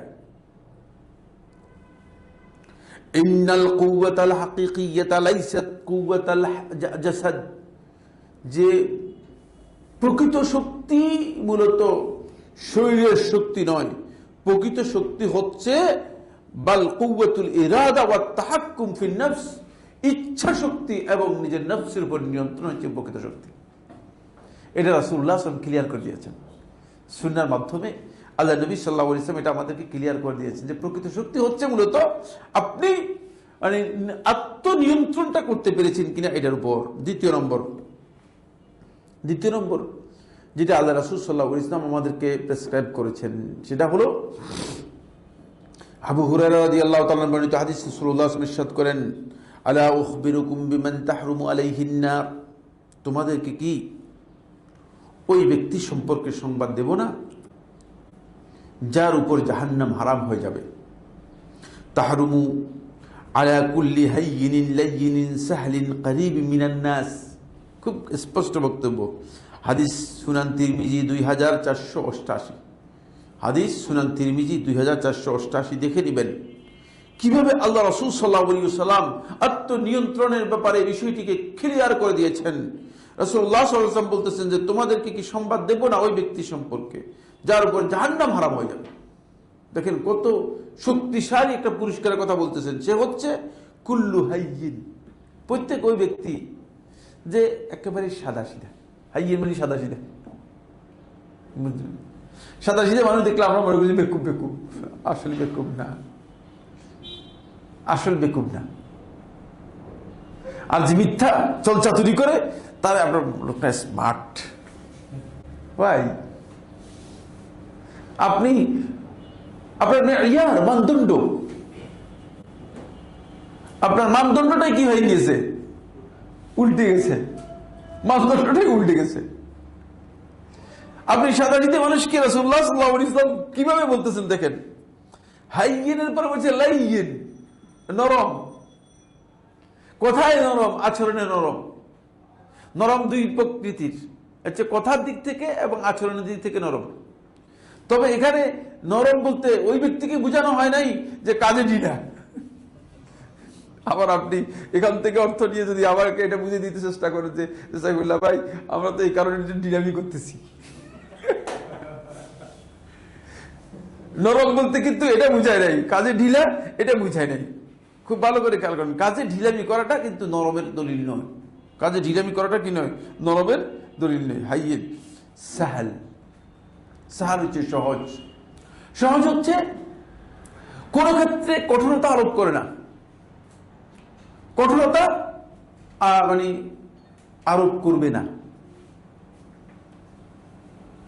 আসলে কঠোরতা কিন্তু কঠোরতাকে টেনে আনে। এই কারণেই মূলত ইসলাম এটাকে প্রেসক্রাইব করে নেই। রাসূলুল্লাহ সাল্লাল্লাহু আলাইহি ওয়াসাল্লাম কঠোরতাকে প্রেসক্রাইব করেন নেই। এরপরে করিব মিনান নাস, যে মানুষের কাছে থাকে, মানুষের সাথে তার মানে কাছাকাছি আছে। মানুষের কাছাকাছি থাকাটা এটাও খুবই গুরুত্বপূর্ণ বিষয়। কারণ যিনি মানুষের কাছে থাকতে পারেন তার আচরণটা মানে মানব বান্ধব হয়, নইলে মানুষ সরে যেত।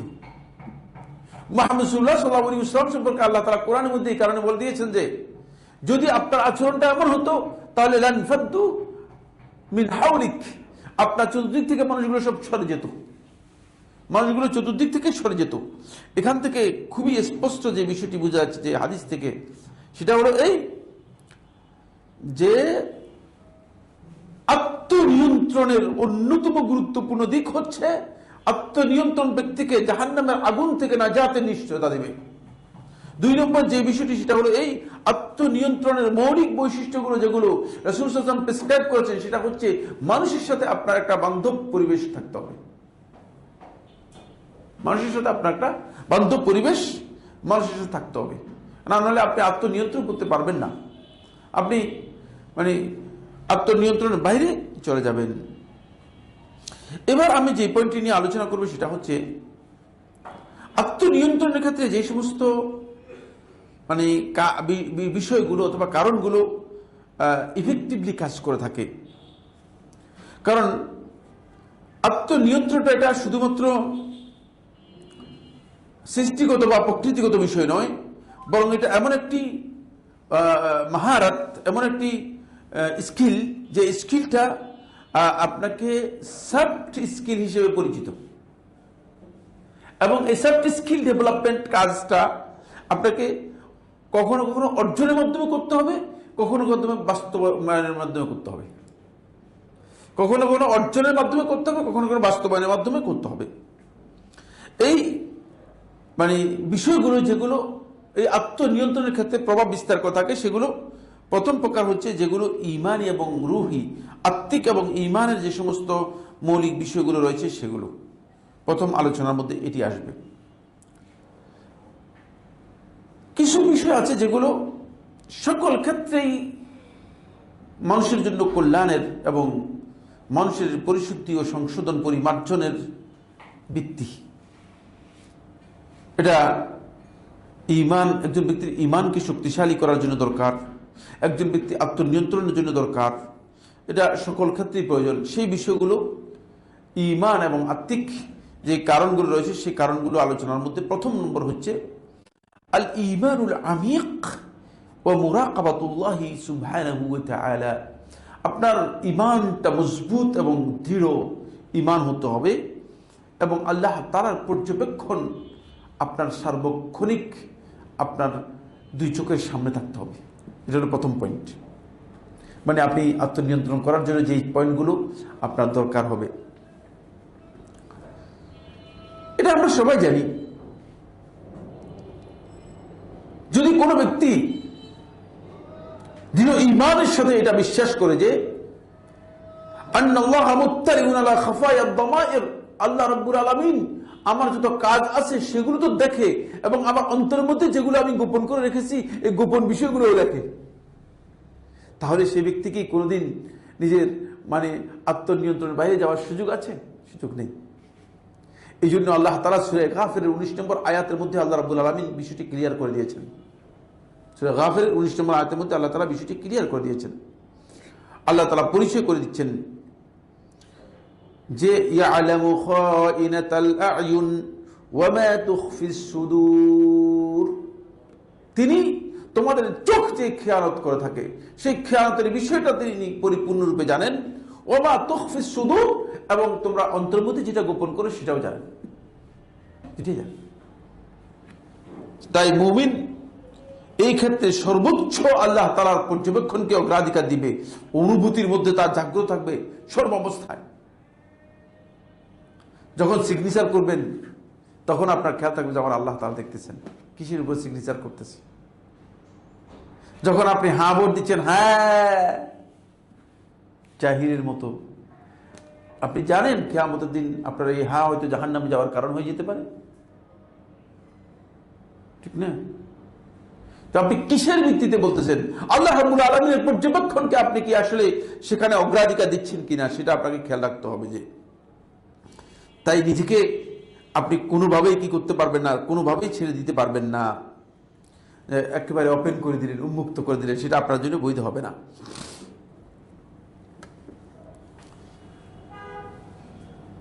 আল্লাহ রাব্বুল আলামিনের পর্যবেক্ষণের আরেকটি প্রভাব হচ্ছে এই যে এটা একজন ব্যক্তিকে তাজআলুল ইনসানা কওয়িয়ান আমামা নাযাওয়াতিহি, একজন ব্যক্তিকে তার মনের যে সমস্ত অনুরাগ আছে, রাগ বিরাগের বিষয় আছে, এসব ক্ষেত্রে তাকে শক্তিশালী করে, মজবুত করে, সে মজবুত হতে পারে। সুলবান ফি মাওয়াকিফিল ফিতনা, ফিতনার জায়গাগুলোতে সে কঠোর হতে পারে। কিভাবে কঠোর হয় দেখেন না, ইউসুফ ইবনে ইয়াকুব আলাইহিস সালাতু ওয়াস সালাম ধৈর্য মর্যাদা বন্ধ করে দিয়ে তারপরে বলতে তাকে কি অবস্থা হবে, কি অবস্থা। তিনি দেখলেন যে এখান থেকে বের হওয়ার কোনো পথ নেই, আর এখানে একজন টকবক যুবক এই ধরনের একটা অপকর্মের সুযোগ, কিন্তু নিজেকে এইভাবে নিয়ন্ত্রণ করতে পেরেছেন যে তিনি আল্লাহ তাআলার ভয়ে তিনি দরজার দিকে দৌড় দিলেন। দরজায় পর্যন্ত গিয়ে দেখি যে কোনোভাবে কি হওয়া যায় কিনা, অগ্রসর হওয়া যায় কিনা। এই জায়গা পর্যন্ত পৌঁছতে পারলেন। এই জায়গায় পর্যন্ত যাওয়ার কারণ একটাই, সেটা হচ্ছে এই যে তিনি এমন ফিতনার জায়গায়ও এমন বেশি এমন বেশি দৃঢ় শক্তিশালী হলেন যে কোনোভাবেই তাকে দিয়ে এই কাজ করানো কি নয়, সম্ভব হয়। এই কাজ করানো সম্ভব হয়, কোনোভাবেই কাজ করানো সম্ভব হয়। এই জন্য ইমানদার ব্যক্তির পদস্খলন হয়ে যাওয়ার জায়গায়ও সহিহ বুখারীর ওই হাদিস যখন বলেছে, ইয়া আব্দুল্লাহ ইত্তাকিল্লাহ, হে আল্লাহর বান্দা আল্লাহকে ভয় করো, আমার সতীত্ব নষ্ট করো না, তখন আল্লাহ তাআলার ভয় উঠে চলে আসছে। দেখছেন, মানে প্রত্যেকটা ফিতনার জায়গায় কত শক্তিশালী হতে পারে, কিন্তু সেটা ওই আত্মনিয়ন্ত্রণের বিষয়ে গুরুত্ব দিতে হবে। এরপরে 2 নম্বর পয়েন্ট যেটা, সেটা হলো তাকওয়াল্লাহি আযজা ওয়া জাল্লা ওয়া মুরাকাবাতুহু। আল্লাহ রাব্বুল আলামিনের তাকওয়া, আল্লাহ তাআলার তাকওয়াটা আমাদের মধ্যে কি করতে হবে, আমাদের মধ্যে এটাকে ইনস্টল করতে হবে অন্তরের মধ্যে। একটা দুঃখজনক বিষয় হচ্ছে এই জায়গায় বিষয়টা দুঃখজনক, সেটা হলো আমরা দেখি অনেকে তাকওয়াকে আল্লাহ ভীতি অনুবাদ করে, খোদাভীতি অনুবাদ করে, শেষ পর্যন্ত তাকওয়াকে অনেকটা মানুষের কাছে প্রচ্ছন্ন, অপরিষ্কার, অস্পষ্ট এবং এটাকে অদৃশ্য করে দিয়েছে। তাকওয়া কিন্তু দৃশ্যমান একটা বিষয়, অনুবাদের কারণে এটা অদৃশ্য হয়ে গিয়েছে। অনুবাদের কারণে কি হয়ে গেছে, অদৃশ্য হয়ে গেছে। তাকওয়ার মূল দৃশ্যমান বিষয় যেটা, সেটা হচ্ছে এই তাকওয়া হচ্ছে আপনি হারাম কাজ থেকে নিজেকে পরিপূর্ণরূপে কি করবেন, বিরত করবেন, আর আল্লাহর নির্দেশগুলো আপনি পরিপূর্ণরূপে পালন করার চেষ্টা করবেন। এটা হচ্ছে তাকওয়া। এখন আল্লাহ ভীতি দিয়ে অনুবাদ করলে এ কথাটা বুঝে যায় তো, ঠিক না? বুঝে যায়। আল্লাহ ভীতি দিয়ে অনুবাদ করার কারণে এখন প্রত্যেকে বলে না আমি আল্লাহকে ভয় করি, আল্লাহকে ভয় করেন আর চুরি করেন, তাই না? হ্যাঁ, প্রত্যেকের বক্তব্য হচ্ছে আমি আল্লাহকে ভয় করি, কিন্তু আল্লাহকে ভয় করেন তিনি দুর্নীতি করেন, আল্লাহকে ভয় করেন তিনি সুদ খান, আল্লাহকে ভয় করেন তিনি ঘুষ খান, তাহলে তিনি কি আল্লাহকে ভয় করেছেন? তাকওয়াটা আমাদের মধ্যে আসতে হবে। ছোট বড় সকল কাজের মধ্যে যখন আপনার তাকওয়া আসবে, তখন আপনি দেখবেন যে আপনি আপনার আত্মনিয়ন্ত্রণের উপর আপনার পরিপূর্ণ কন্ট্রোল আপনার আসবে এবং আপনি পরিপূর্ণ কন্ট্রোল করতে পারবেন। এখানে অনেকগুলো নসুস রয়েছে, সময়ের কারণে একটু সামনে দিকে যাচ্ছি। 3 নম্বর পয়েন্ট হচ্ছে আস-সালাতু ওয়া যিকরু ওয়া কিরাআতুল কুরআন। এটা খুবই ইম্পর্টেন্ট বিষয়। নিয়মিত সালাতকে অভ্যাস করতে হবে। সালাত, এটা আমার একটা আলোচনা রয়েছে, সেটা হলো এই ইবাদতগুলো কিভাবে আমাদের আখলাকের উপর বড় ধরনের প্রভাব বিস্তার করে। এটা খুব ইম্পর্টেন্ট বিষয়। নিয়মিত সালাত এবং আল্লাহ তাআলার জিকির এবং কোরআন তিলাওয়াত করা, এটা এমন গুরুত্বপূর্ণ বিষয় যে এই 3টি জিনিস হচ্ছে গিযাউর রূহ, আপনার আত্মার খোরাক। এর মাধ্যমে আপনার আত্মাটা শক্তিশালী হবে। তো আত্মা শক্তিশালী হলে তো আত্মাকে আপনি কি করতে পারবেন, নিয়ন্ত্রণ করতে পারবেন, আত্মাকে কাজে লাগাতে পারবেন। আর আত্মাই অসুস্থ হয়ে আছে, বিভিন্ন ধরনের রোগাক্রান্ত হয়ে আছে, তাহলে আত্মাকে আপনি কাজে লাগাতে পারবেন না। এই জন্য আত্মাকে যদি আপনি পরিশীলিত, পরিমার্জিত এবং পবিত্র করতে চান, তাহলে অবশ্যই আত্মার খোরাক আপনাকে কি করতে হবে, সেখানে যোগান দিতে হবে। আর এই আত্মার খোরাকটা হচ্ছে এর মধ্যেই। এই জন্য আল্লাহ রাব্বুল আলামিন সালাতের ব্যাপারে কোরআনে কারিমে সূরা আনকাবুতের 45 নম্বর আয়াতের মধ্যে বলেছেন, ইন্নাস সালাতা তানহা আনিল ফাহশাই ওয়াল মুনকার। দেখছেন, সালাত এগুলো থেকে যে আমাদেরকে বাধা দেয়, সেটা আত্মনিয়ন্ত্রণের জন্য খুবই গুরুত্বপূর্ণ বিষয়। তারপরে আল্লাহ রাব্বুল আলামিন সূরাতে আল আরাফের 205 নম্বর আয়াতের মধ্যে আল্লাহ তাআলা বলেছেন, জিকিরের ব্যাপারে বলেছেন যে জিকিরটা হচ্ছে এই যে জিকির যখন আল্লাহর বান্দা করে থাকে, তাহলে তাকে আল্লাহ তাআলা ওয়ালা তাকুন মিনাল গাফিলিন, সে গাফিলদের মধ্যে অন্তর্ভুক্ত হয় না। তাকে গাফলাত থেকে আল্লাহ তাআলা কি করে দেন, মুক্ত করে দেন। আল্লাহ রাব্বুল আলামিন গাফলাত থেকে তাকে মুক্ত করে দেন। এই জন্য কোরআন তেলাওয়াত এটা মানুষকে মানসিক প্রশান্তি দিয়ে থাকে।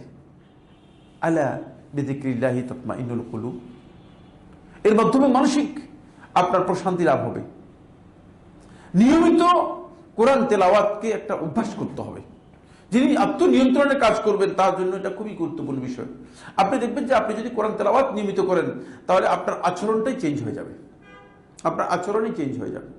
এই জন্য আমাদের মধ্যে নিয়মিত অন্তপক্ষে 1 পৃষ্ঠা কোরআন তেলাওয়াত করাটা, এটা অভ্যাস করাটা আমাদের আমি মনে করি যে সকলের জন্য খুবই গুরুত্বপূর্ণ বিষয়। 1 পৃষ্ঠা তেলাওয়াত করেন, বেশি করলেন না, হয়তো ব্যস্ততার কারণে, কিন্তু 1 পৃষ্ঠাও তেলাওয়াত না করা, কোরআনের সাথে মোটে মাসেও সম্পর্ক না রাখা, তাহলে বুঝতে হবে যে তিনি আসলে তার এই কাজের জন্য তিনি অগ্রসর হতে পারেন নাই। এরপরে পয়েন্ট মনে হয় 5 নম্বর পয়েন্ট, না 5 নম্বর পয়েন্ট হচ্ছে যেটা, সেটা হলো এই সবর। সবর এবং সৌম দুটোই মূলত একই অর্থে, এবং দুটার মূল কনসেপ্ট বা মূল থিম হচ্ছে একটাই। সৌমকে সবর বলা হয়, সবরকে সৌম বলা হয়। সুতরাং এই কারণেই এই দুটি আত্মনিয়ন্ত্রণের জন্য অত্যন্ত গুরুত্বপূর্ণ বিষয়। আপনি যখন মানুষের সাথে চলবেন, তখন আপনার জন্য সবচেয়ে বড় হাতিয়ার হবে যেটা, সেটা হলো এই, হয়তো আপনি সবর করবেন অথবা সওম করবেন। সবরটা হচ্ছে আপনি তার কষ্টে ধৈর্য ধারণ করবেন, কষ্টকে আপনি উপেক্ষা করে চলবেন। আর সওমটা হচ্ছে তার কথায় আপনি কি করবেন না, রিপ্লাই করবেন না। সওম বলতে এখানে ইমসাক আনিল কৌল, মানে কথা থেকে বিরত থাকবেন। কারণ কথা থেকে বিরত থাকলে দেখবেন যে আপনি নিজেকে নিয়ন্ত্রণ করতে পারতেছেন, নিজেকে পরিপূর্ণরূপে নিয়ন্ত্রণ করতে পারতেছেন। এই মর্মে রাসূলুল্লাহ সাল্লাল্লাহু আলাইহি ওয়াসাল্লাম হাদিসের মধ্যে ইরশাদ করেছেন, আল মুমিনু আল্লাযী ইউখালিতু আন-নাসা ওয়া ইয়াসবিরু আলা আদাহুম আফদালু মিনাল মুমিনি আল্লাযী লা ইউখালিতু আন-নাসা ওয়া লা ইয়াসবিরু আলা আদাহুম। দেখেন, ওই ঈমানদার ব্যক্তি যে মানুষের সাথে যোগাযোগ মেনটেন করে, মানুষের সাথে চলাফেরা করে এবং মানুষের দুঃখ কষ্টে সেটা সবর করে, সে ওই মুমিনের চেয়ে উত্তম যে মানুষের সাথে যোগাযোগও নাই, মানুষের সাথে দেখা সাক্ষাৎও নাই, চলাফেরাও নাই, থাক দরকার নেই, দূরে থাকে, থাক দরকার নেই, সেই ব্যক্তির চেয়ে। কারণ হলো এই ব্যক্তিকে আল্লাহ তাআলা অধিক পরিমাণে প্রতিদান দিবেন এই কারণে, যেহেতু সে সবর করতে পেরেছে, আর সবরের মাধ্যমেই সে মূলত তার আত্মনিয়ন্ত্রণ করতে পেরেছে। ইবনে মাজাহ হাদিস নম্বর 4032 এবং হাদিসটিকে শেখ নাসরুদ্দিন আলবানী রাহিমাহুল্লাহ তাআলা সহিহ বলেছেন। 6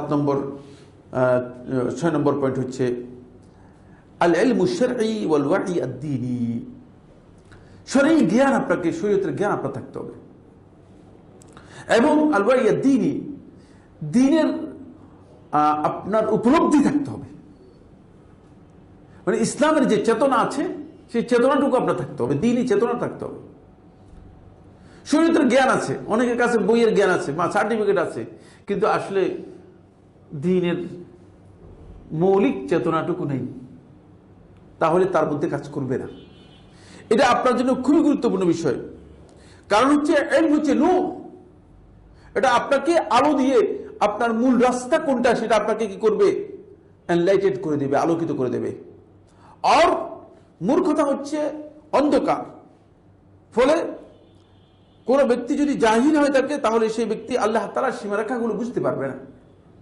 এই কারণে আল্লাহ তাআলার সীমারেখাগুলো বুঝাটা আমাদের জন্য খুবই দরকার। আমি এই কারণেই আপনাদেরকে অনুরোধ করব যে এই যে অভিভাবক সমাবেশটা, অভিভাবকদের উপস্থিতিটা খুবই দরকার।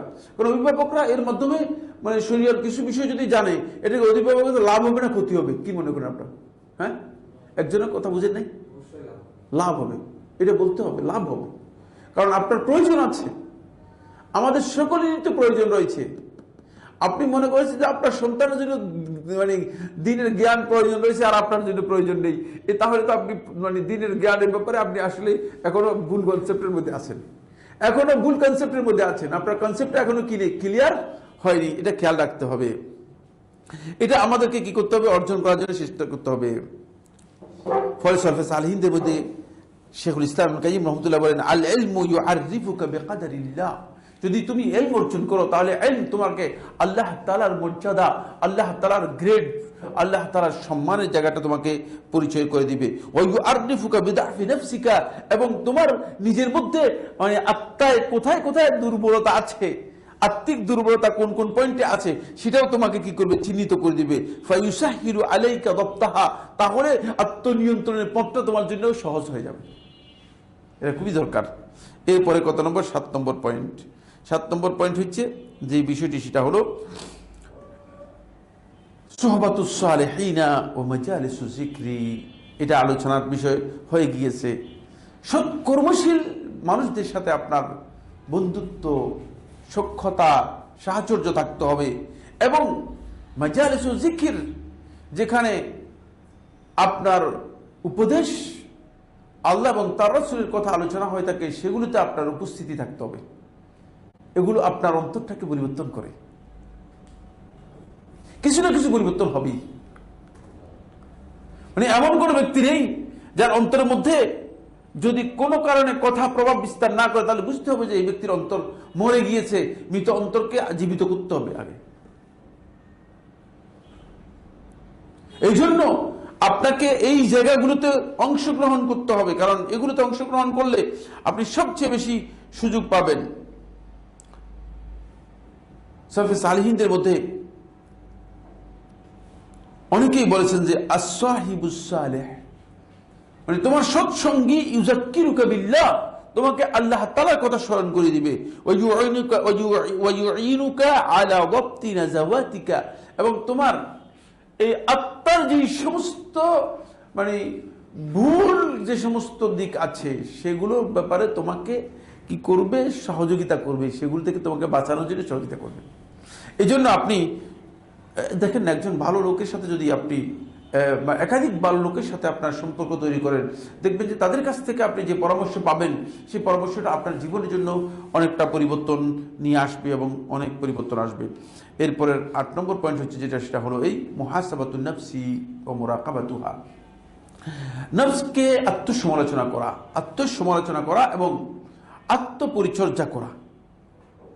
আমরা দুর্ভাগ্যের বিষয় যেটা, সেটা হলো এই আমরা আত্মসমালোচনা বাদ দিয়ে, আত্মপরিচর্যা বাদ দিয়ে, মানে অন্যের সমালোচনা এবং অন্যের চর্চাটা আমাদের মধ্যে বেশি আমরা কি করতেছি, বেশি করতেছি। মানে আত্মসমালোচনাটা আমাদের কাছে গুরুত্বপূর্ণ নয়, আমাদের কাছে সবচেয়ে গুরুত্বপূর্ণ হচ্ছে অন্যের চর্চা করাটা। অন্যের চর্চাটাকে আমাদেরকে কি করতে হবে? বাদ দিতে হবে। নিয়মিত যদি আপনি আত্মসমালোচনা করেন, আপনি দেখবেন যে আপনি আপনার কাজে সবসময় সচেতন হবেন। 2 নম্বর হচ্ছে, আপনি দেখবেন যে প্রবৃত্তির যে কামনা বাসনা আছে, এর পেছনে আপনি কোনোদিন নিজেকে কি করবেন না, নিজেকে কোনোভাবেই এর পিছনে তাড়িত করবেন না। এই জন্য আত্মসমালোচনাটা খুবই গুরুত্বপূর্ণ। এটাকে আল্লাহ তাআলা কোরআন কারীমে সূরা হাশরের 18 নম্বর আয়াতের মধ্যে বলেছেন, ওয়াল তানদুর নাফসু মা কদ্দামাত লিগাদ। এই আয়াতের তাফসীর মধ্যে হালুত তাফসীর বলেছেন যে এটার উদ্দেশ্য হচ্ছে যে যাতে করে বান্দা প্রত্যেকটি কাজে সে আগামীকালের জন্য বুঝে যে কি কাজটা করা দরকার এবং আত্মসমালোচনা করা দরকার, সেটা সে কাজটি করবেন। এরপরের 9 নম্বর পয়েন্ট হচ্ছে যেটা, সেটা হলো as-সাওমু ওয়া কাসরাতুল ইবাদাত। সিয়াম পালন করবেন এবং অধিক পরিমাণে ইবাদত করবেন। আল্লাহ তাআলার ইবাদতটাকে বাড়াতে হবে, কারণ আল্লাহ তাআলার ইবাদতটা আপনার প্রবৃত্তি যে কামনা বাসনা আছে, এটাকে আস্তে আস্তে করে সংকুচিত করে দেয়। সময়ের কারণে মানে এর বিষয়ে বেশি আলোচনা আর করতে পারতেছি না, অনেকগুলো আলোচনা রয়েছে, এটাকে সংকুচিত করে দেয়। এই জন্য ইবাদতটাকে আপনাকে কি করতে হবে? বৃদ্ধি করতে হবে। এরপরে 10 নম্বর পয়েন্ট হচ্ছে যেটা, সেটা হলো আখিরাত, জান্নাত এবং জাহান্নামকে স্মরণ করতে হবে। নিয়মিত একটা পাঠ রাখেন নিজের জীবনের জন্য, যে আপনি আখিরাত এবং জান্নাত এবং জাহান্নামকে আপনি স্মরণ করেন, তাহলে দেখবেন যে আপনি সর্বাবস্থায় আপনার আত্মনিয়ন্ত্রণটাকে আপনি গুরুত্ব দিতে পারবেন। কারণ আপনি এটা জানেন যে কিয়ামতের দিন আপনাকে প্রত্যেকটা কাজের জন্য আপনাকে কি করতে হবে? জবাবদিহি করতে হবে। এই মর্মে রাসূলুল্লাহ সাল্লাল্লাহু আলাইহি ওয়াসাল্লাম একটি হাদিস খুবই গুরুত্বপূর্ণ। হাদিসটাকে নাসরুদ্দিন আলবানী রাহমাতুল্লাহ এক জায়গায় দঈফ বলেছেন, আর এক জায়গায় সহিহ বলেছেন। অবশ্য শেখ শুআইব রাহিমাহুল্লাহ তাআলা হাদিসটাকে কি করেছেন? হাদিসটাকে হাসান বলেছেন। হাদিসটি হচ্ছে সুনান তিরমিজির মধ্যে এসেছে 2459 নম্বর হাদিস। আন শাদ্দাদ ইবনে আওস রাদিয়াল্লাহু তাআলা আনহু قال الكيس من دان نفسه وعمل لما بعد الموت। বুদ্ধিমান ব্যক্তি হচ্ছে ওই ব্যক্তি, যে ব্যক্তি মান দানা নাফসাহু, যে নিজেকে সংরক্ষণ করতে পারলো, ওয়া আমিলা লিমা বাদাল মাউত, এবং মৃত্যুর পরবর্তীর জন্য আমল করতে পারলো, সে হচ্ছে বুদ্ধিমান। মানে মৃত্যুর পরের জন্য যে আমল করতে পারো। ওয়াল আজিজু, অক্ষম হচ্ছে ওই ব্যক্তি, মান ইত্তাবা নাফসাহু হাওয়াহা, যে নিজেকে প্রবৃত্তির পিছনে লেলিয়ে দিল, নিজেকে প্রবৃত্তির পিছনে লেলিয়ে দিল। ওয়া তামান্না আলাল্লাহিল আমানি, আর আল্লাহর কাছে সবসময় এটা সেটা, আরে অসুবিধা নেই, গফুরুর রহিম, আল্লাহ গফুরুর রহিম। দেখেন না, অনেক লোককে যখন বলা হয় বা এগুলো কি করতেছেন, আরে চিন্তা করেন না, আল্লাহ গফুরুর রহিম, আল্লাহ গফুরুর রহিম মানে কি? আল্লাহর সাথে তামাশা করতেছেন? খারাপ কাজ করে যদি আল্লাহ তাআলা গফুর রহিম বলে চলবে কিনা? এটা হচ্ছে আল্লাহ তাআলার কাছে তওবা করে যদি কোনো বান্দা বলে যে আল্লাহ গফুর রহিম, তাহলে এটা শুদ্ধ হবে। কিন্তু খারাপ কাজ অব্যাহত রেখে যদি বলেন যে আল্লাহ তাআলা গফুর রহিম, তাহলে আপনি আসলে আল্লাহর সাথে তামাশা করলেন। আল্লাহর সাথে কি করলেন? তামাশা করলেন, যেটা আপনার জন্য মোটেও শুদ্ধ নয়। এরপরে 11 নম্বর পয়েন্ট হচ্ছে আদ-দুআ ওয়াল ইস্তিআনাতু বিল্লাহ, আল্লাহ তাআলার কাছে দোয়া এবং আল্লাহর কাছে সাহায্য প্রার্থনা করা। দেখেন না, সব জায়গায় কিন্তু দোয়া শিক্ষা দিয়েছেন আল্লাহ তাআলা। কোরআনের মধ্যে পর্যন্ত নফস তো মানুষের দুর্বল, মানুষের নফস দুর্বল হওয়ার কারণে এই দুর্বল নফস শক্তি পেতে হলে আল্লাহ তাআলা সাহায্য অপরিহার্য। ফলে সূরা আল মুমিনুনের 97 নম্বর আয়াতের মধ্যে আল্লাহ তাআলা বলেছেন ওয়াকুর রাব্বি আউযু বিকা মিন হামাযাতিশ শায়াতিন। দেখছেন, আল্লাহ তাআলার কাছে আশ্রয় চাচ্ছেন হামাযাতিশ শায়াতিন, শয়তানের যে সমস্ত আক্রমণ আছে সেগুলো থেকে। কারণ শয়তান নফসের উপর আক্রমণ করে আপনাকে কি করে দিবে? পথভ্রষ্ট করে দিবে। এজন্য দোয়া যখন কোনো ব্যক্তি নিয়মিত করবে, তখন সে ব্যক্তি নিজের নফসকে আল্লাহর সাথে সম্পৃক্ত করে দেয়, যুক্ত করে দেয়, এবং সেই নফসটা সবসময় প্রবৃত্তির মোকাবেলায়, প্রবৃত্তির চাপের মুখে সে আল্লাহর সাহায্য প্রাপ্ত হয়। এই জন্য আল্লাহ তাআলার সাহায্যে সে প্রবৃত্তিকে নিয়ন্ত্রণ করতে পারে। এটা আমরা আলোচনা করলাম। এটা হলো কোরআন এবং হাদিসে যে সমস্ত দিক নির্দেশনা আমাদেরকে দিয়েছে প্রবৃত্তি নিয়ন্ত্রণ করার জন্য, সেই বিষয়গুলো। এবার ইলমুন নফসে যে নির্দেশগুলো আছে সেগুলো অন্য কোনো সময় আলোচনা করব। আজকে আর সময় নেই, আজকের আলোচনা এখানেই শেষ করলাম। হাজা সুবহানাকাল্লাহুম্মা ওয়া বিহামদিকা। হ্যাঁ, প্রশ্ন আছে? প্রথম প্রশ্ন হচ্ছে, আত্মনিয়ন্ত্রণ করতে কখনো ব্যর্থ হলে কি তওবা করার কোনো বিশেষ নিয়ম আছে? কেউ যদি আত্মনিয়ন্ত্রণ করতে ব্যর্থ হয়ে থাকেন, তিনি তওবা তো স্বাভাবিক নিয়মে তওবা করবেন, কিন্তু এখানে যে কাজটি করবেন, যিনি তার যে ভুলটুকু হয়ে গিয়েছে, সেই ভুলটা যদি কোনো ব্যক্তি কেন্দ্রিক হয়ে থাকে, তাহলে তার কাছেও তিনি ক্ষমা চেয়ে নেবেন। আর সবসময় খেয়াল রাখবেন যে যদি কোনো কারণে কারো প্রতি কোনো আপনার এমন হয়ে যায় যে কারো আচরণে আপনি মনক্ষুণ্ণ হন, ক্ষতিগ্রস্ত হন, অথবা তাহলে আপনি নিজে ক্ষমা করে দিবেন। হয়তো তার কাছ থেকে ক্ষমা চেয়ে নেবেন, অথবা আপনি নিজে কি করবেন? ক্ষমা করে দিবেন, নিজে ক্ষমা করে দিবেন। তাহলে তওবার সাথে এই জিনিসটি যুক্ত করতে হবে, তওবার সাথে এই জিনিসটি যুক্ত করতে হবে। সেটা হচ্ছে হয়তো তার কাছ থেকে ক্ষমা চেয়ে নেবেন, অথবা আপনি তাকে কি করে দিবেন? পরিপূর্ণ ক্ষমা করে দিবেন। এবং তাকে এটা আপনি ক্লিয়ার বলতেও পারেন যে ভাই, আপনার সাথে আমার যে এটা হয়েছে, আসলে আমি আপনাকে ক্ষমা করে দিচ্ছি, আপনি আমাকে ক্ষমা করে দেন। তাহলে দেখবেন যে আপনি এই জায়গায় গিয়ে নিজেকে নিয়ন্ত্রণ করতে পারলেন। এই জন্য রাসূলুল্লাহ সাল্লাল্লাহু আলাইহি ওয়াসাল্লাম এখানে একটা মূল নীতি দিয়েছেন, সেটা হচ্ছে এই ওয়া খায়রুহুমা মান বাদাআ বিসসালামি।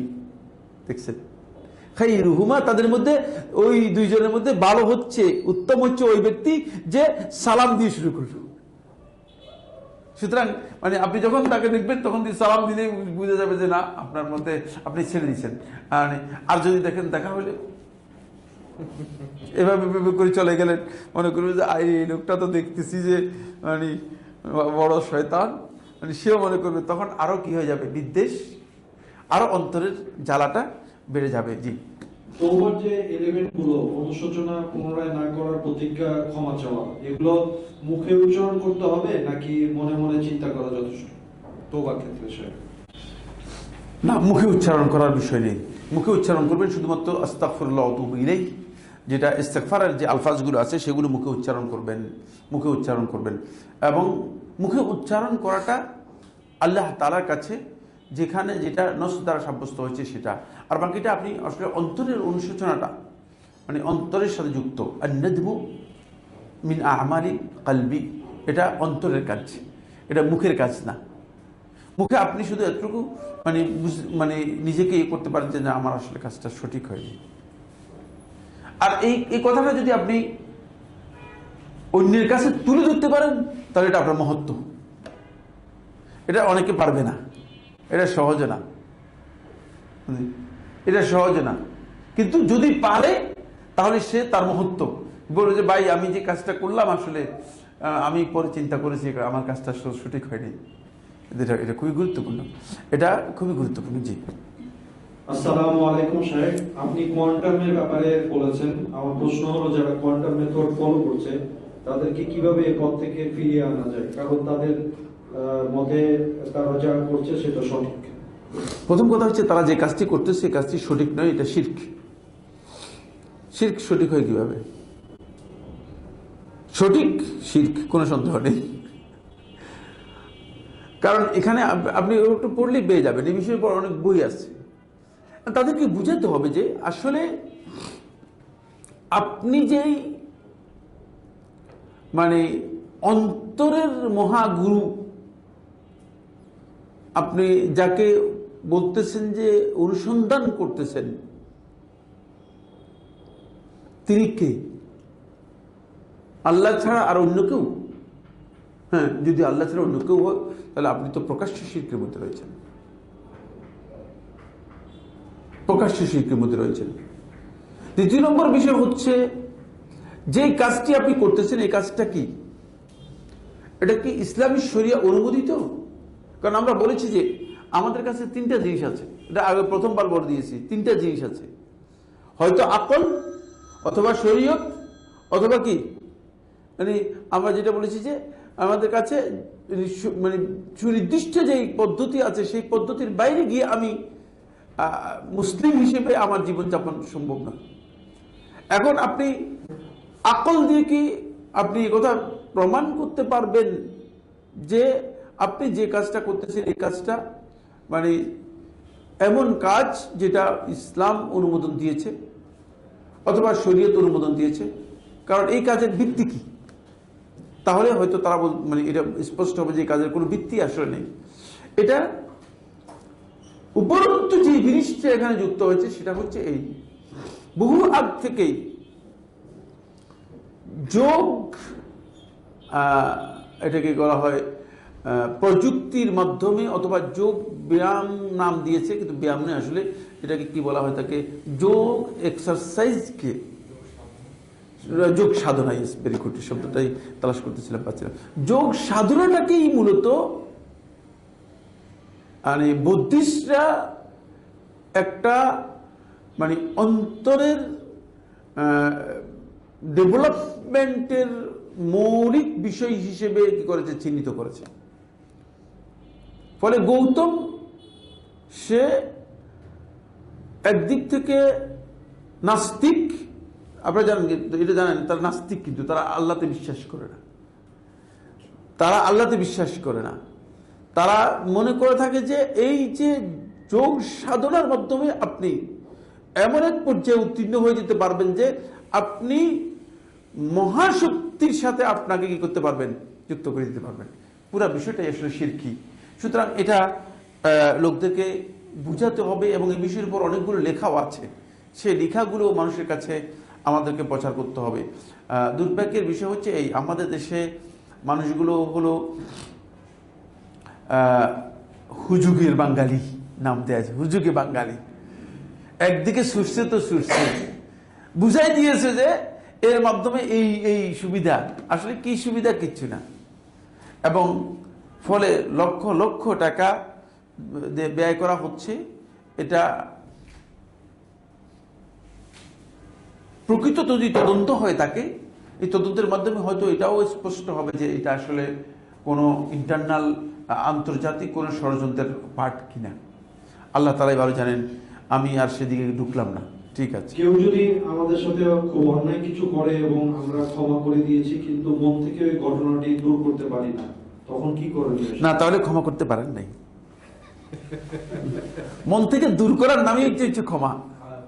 হ্যাঁ, মানে একেবারে আপনার ক্ষমা মানে মুছে দিতে হবে, মন থেকে মুছে দিবেন। যখনই আপনার মনের মধ্যে আসবে বলে তো ক্ষমা করে দিয়েছি, শয়তান আর আসিস না, শয়তানকে আপনি কি করবেন, স্থান দিবেন না। কারণ শয়তান আপনাকে বারবার এর সাথে যুক্ত করতে চাইবে, শয়তান চাইবে যে বারবার যুক্ত করার জন্য। তখন আপনি শয়তান করে, শয়তান চুপ থাকবি, আর এখানে আসবি না, আমি এটা ক্ষমা করে দিয়েছি, শেষ।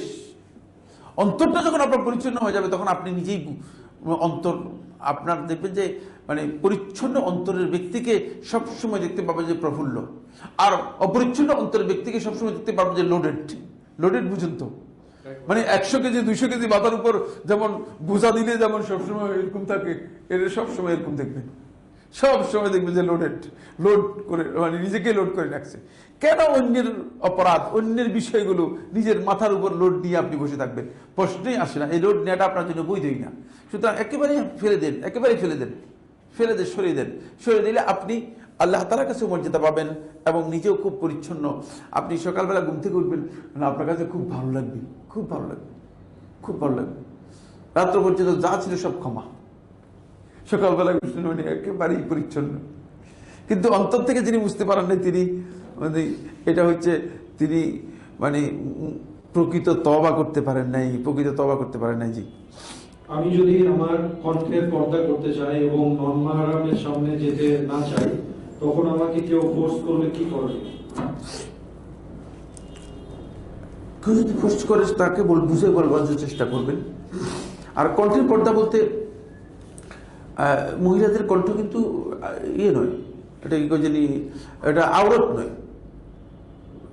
মহিলাদের মানে আওয়াজ, এটা আমাদের দেশের কিছু সংখ্যক লোক আন্দাজে ফতুয়া দিয়ে দিয়েছে যে মহিলাদের আওয়াজ হচ্ছে কি, এটা আওরত না। এটা আওরত নয়, মহিলাদের বক্তব্য কথা আওরত নয়। কিন্তু মহিলারা কথা বলার সময় ইনিয়ে বিনিয়ে মানে ফিতনা হয় এই ধরনের ভাবে কথা বলবে না, স্বাভাবিকভাবে কথা বলবে। কারণ হচ্ছে ফিতনার কারণ হবে এই ধরনের আচরণ নিষেধ করা হয়েছে। ফায়াতমাউল্লাযী ফি কলবিহি মারাদ, এটা আল্লাহ তাআলা বলেছেন। তাহলে যার অন্তরের মধ্যে রোগ আছে সে কি করবে? এখান থেকে কিছু সুযোগ নেওয়ার জন্য চেষ্টা করবে, এখান থেকে কিছু সুযোগ বের করার জন্য চেষ্টা করবে। এই জন্য নিষেধ করা হয়েছে, বাট এটা আওরাত নয়। কিন্তু যদি কেউ আসলে পুরুষদের থেকে আলাদা থাকতে চান, পুরুষ থেকে কন্ট্রোল করতে চান, তাহলে যিনি ফোর্স করবেন, চাপ সৃষ্টি করবেন, তাকে বলবেন যে না, আমি আসলে সবার সাথে কথা বলতে পছন্দ করি না। ক্লিয়ার বলে দিবেন যে না, সবার সাথে আমি কথা বলতে পছন্দ করি না, ক্লিয়ার বলে দিবেন। হয়তো তিনি এটা বুঝবেন, বলবেন যে না, আমি মনে করি যে আমার সবার সাথে কথা বলাটা উচিত না। জি, সর্বশেষ কোশ্চেন। আসসালামু আলাইকুম। একজন বিধবা মহিলা যার উপর হজ ফরজ, তিনি যদি তার ছেলেকে সাথে নিয়ে হজ করেন, যার উপর হজ এখনো ফরজ হয়নি, কিন্তু মাহরামের জন্য হজ করাচ্ছেন, তাহলে যখন তার ছেলে আর্থিকভাবে সচ্ছল হবে এবং হজ করার সক্ষমতা অর্জন করবে, তখন কি তাকে আবার হজ করতে হবে ছেলেকে? প্রশ্নের মধ্যে একটা জিনিস ছেড়ে গেছে, সেটা হচ্ছে ছেলের বয়স কত, সে বালেগ কিনা। এই যে খেয়াল রাখতে হবে যে ফিকহ তো আন্দাজে মানে বললে চলবে না। আসল জিনিস ছেড়ে গেছে প্রশ্নের মধ্যে। না, হজ ফরজ হয় টাকা না থাকার কারণে, এটা হইতে পারে। কিন্তু সে যদি বালেগ হয় অথবা মুতামাইয়িজ হয়, তাহলে তার হজ করতে হবে না। মুতামাইয়িজ হচ্ছে অন্তপক্ষে 8 বছর 9 বছর হয়েছে, তাহলে তার আর হজ করতে হবে না, হজ আদায় হয়ে যাবে, তার ফরজ কি হয়ে যাবে, আদায় হয়ে যাবে। আর বালেগ হলে তার আর হজ করতে হবে না। কিন্তু আপনি এটা স্পষ্ট করেন নাই যে আসলে তার মানে বয়স কত, সেটা স্পষ্ট করেন নাই। কিন্তু তাকে নিয়ে হজ করা জায়েজ। জি, হাযা সুবহানাকাল্লাহুম্মা ওয়া বিহামদিকা আশহাদু আল্লা ইলাহা ইল্লা আনতা আস্তাগফিরুকা ওয়া আতুবু ইলাইক। আসসালামু আলাইকুম ওয়া রাহমাতুল্লাহি ওয়া বারাকাতুহু।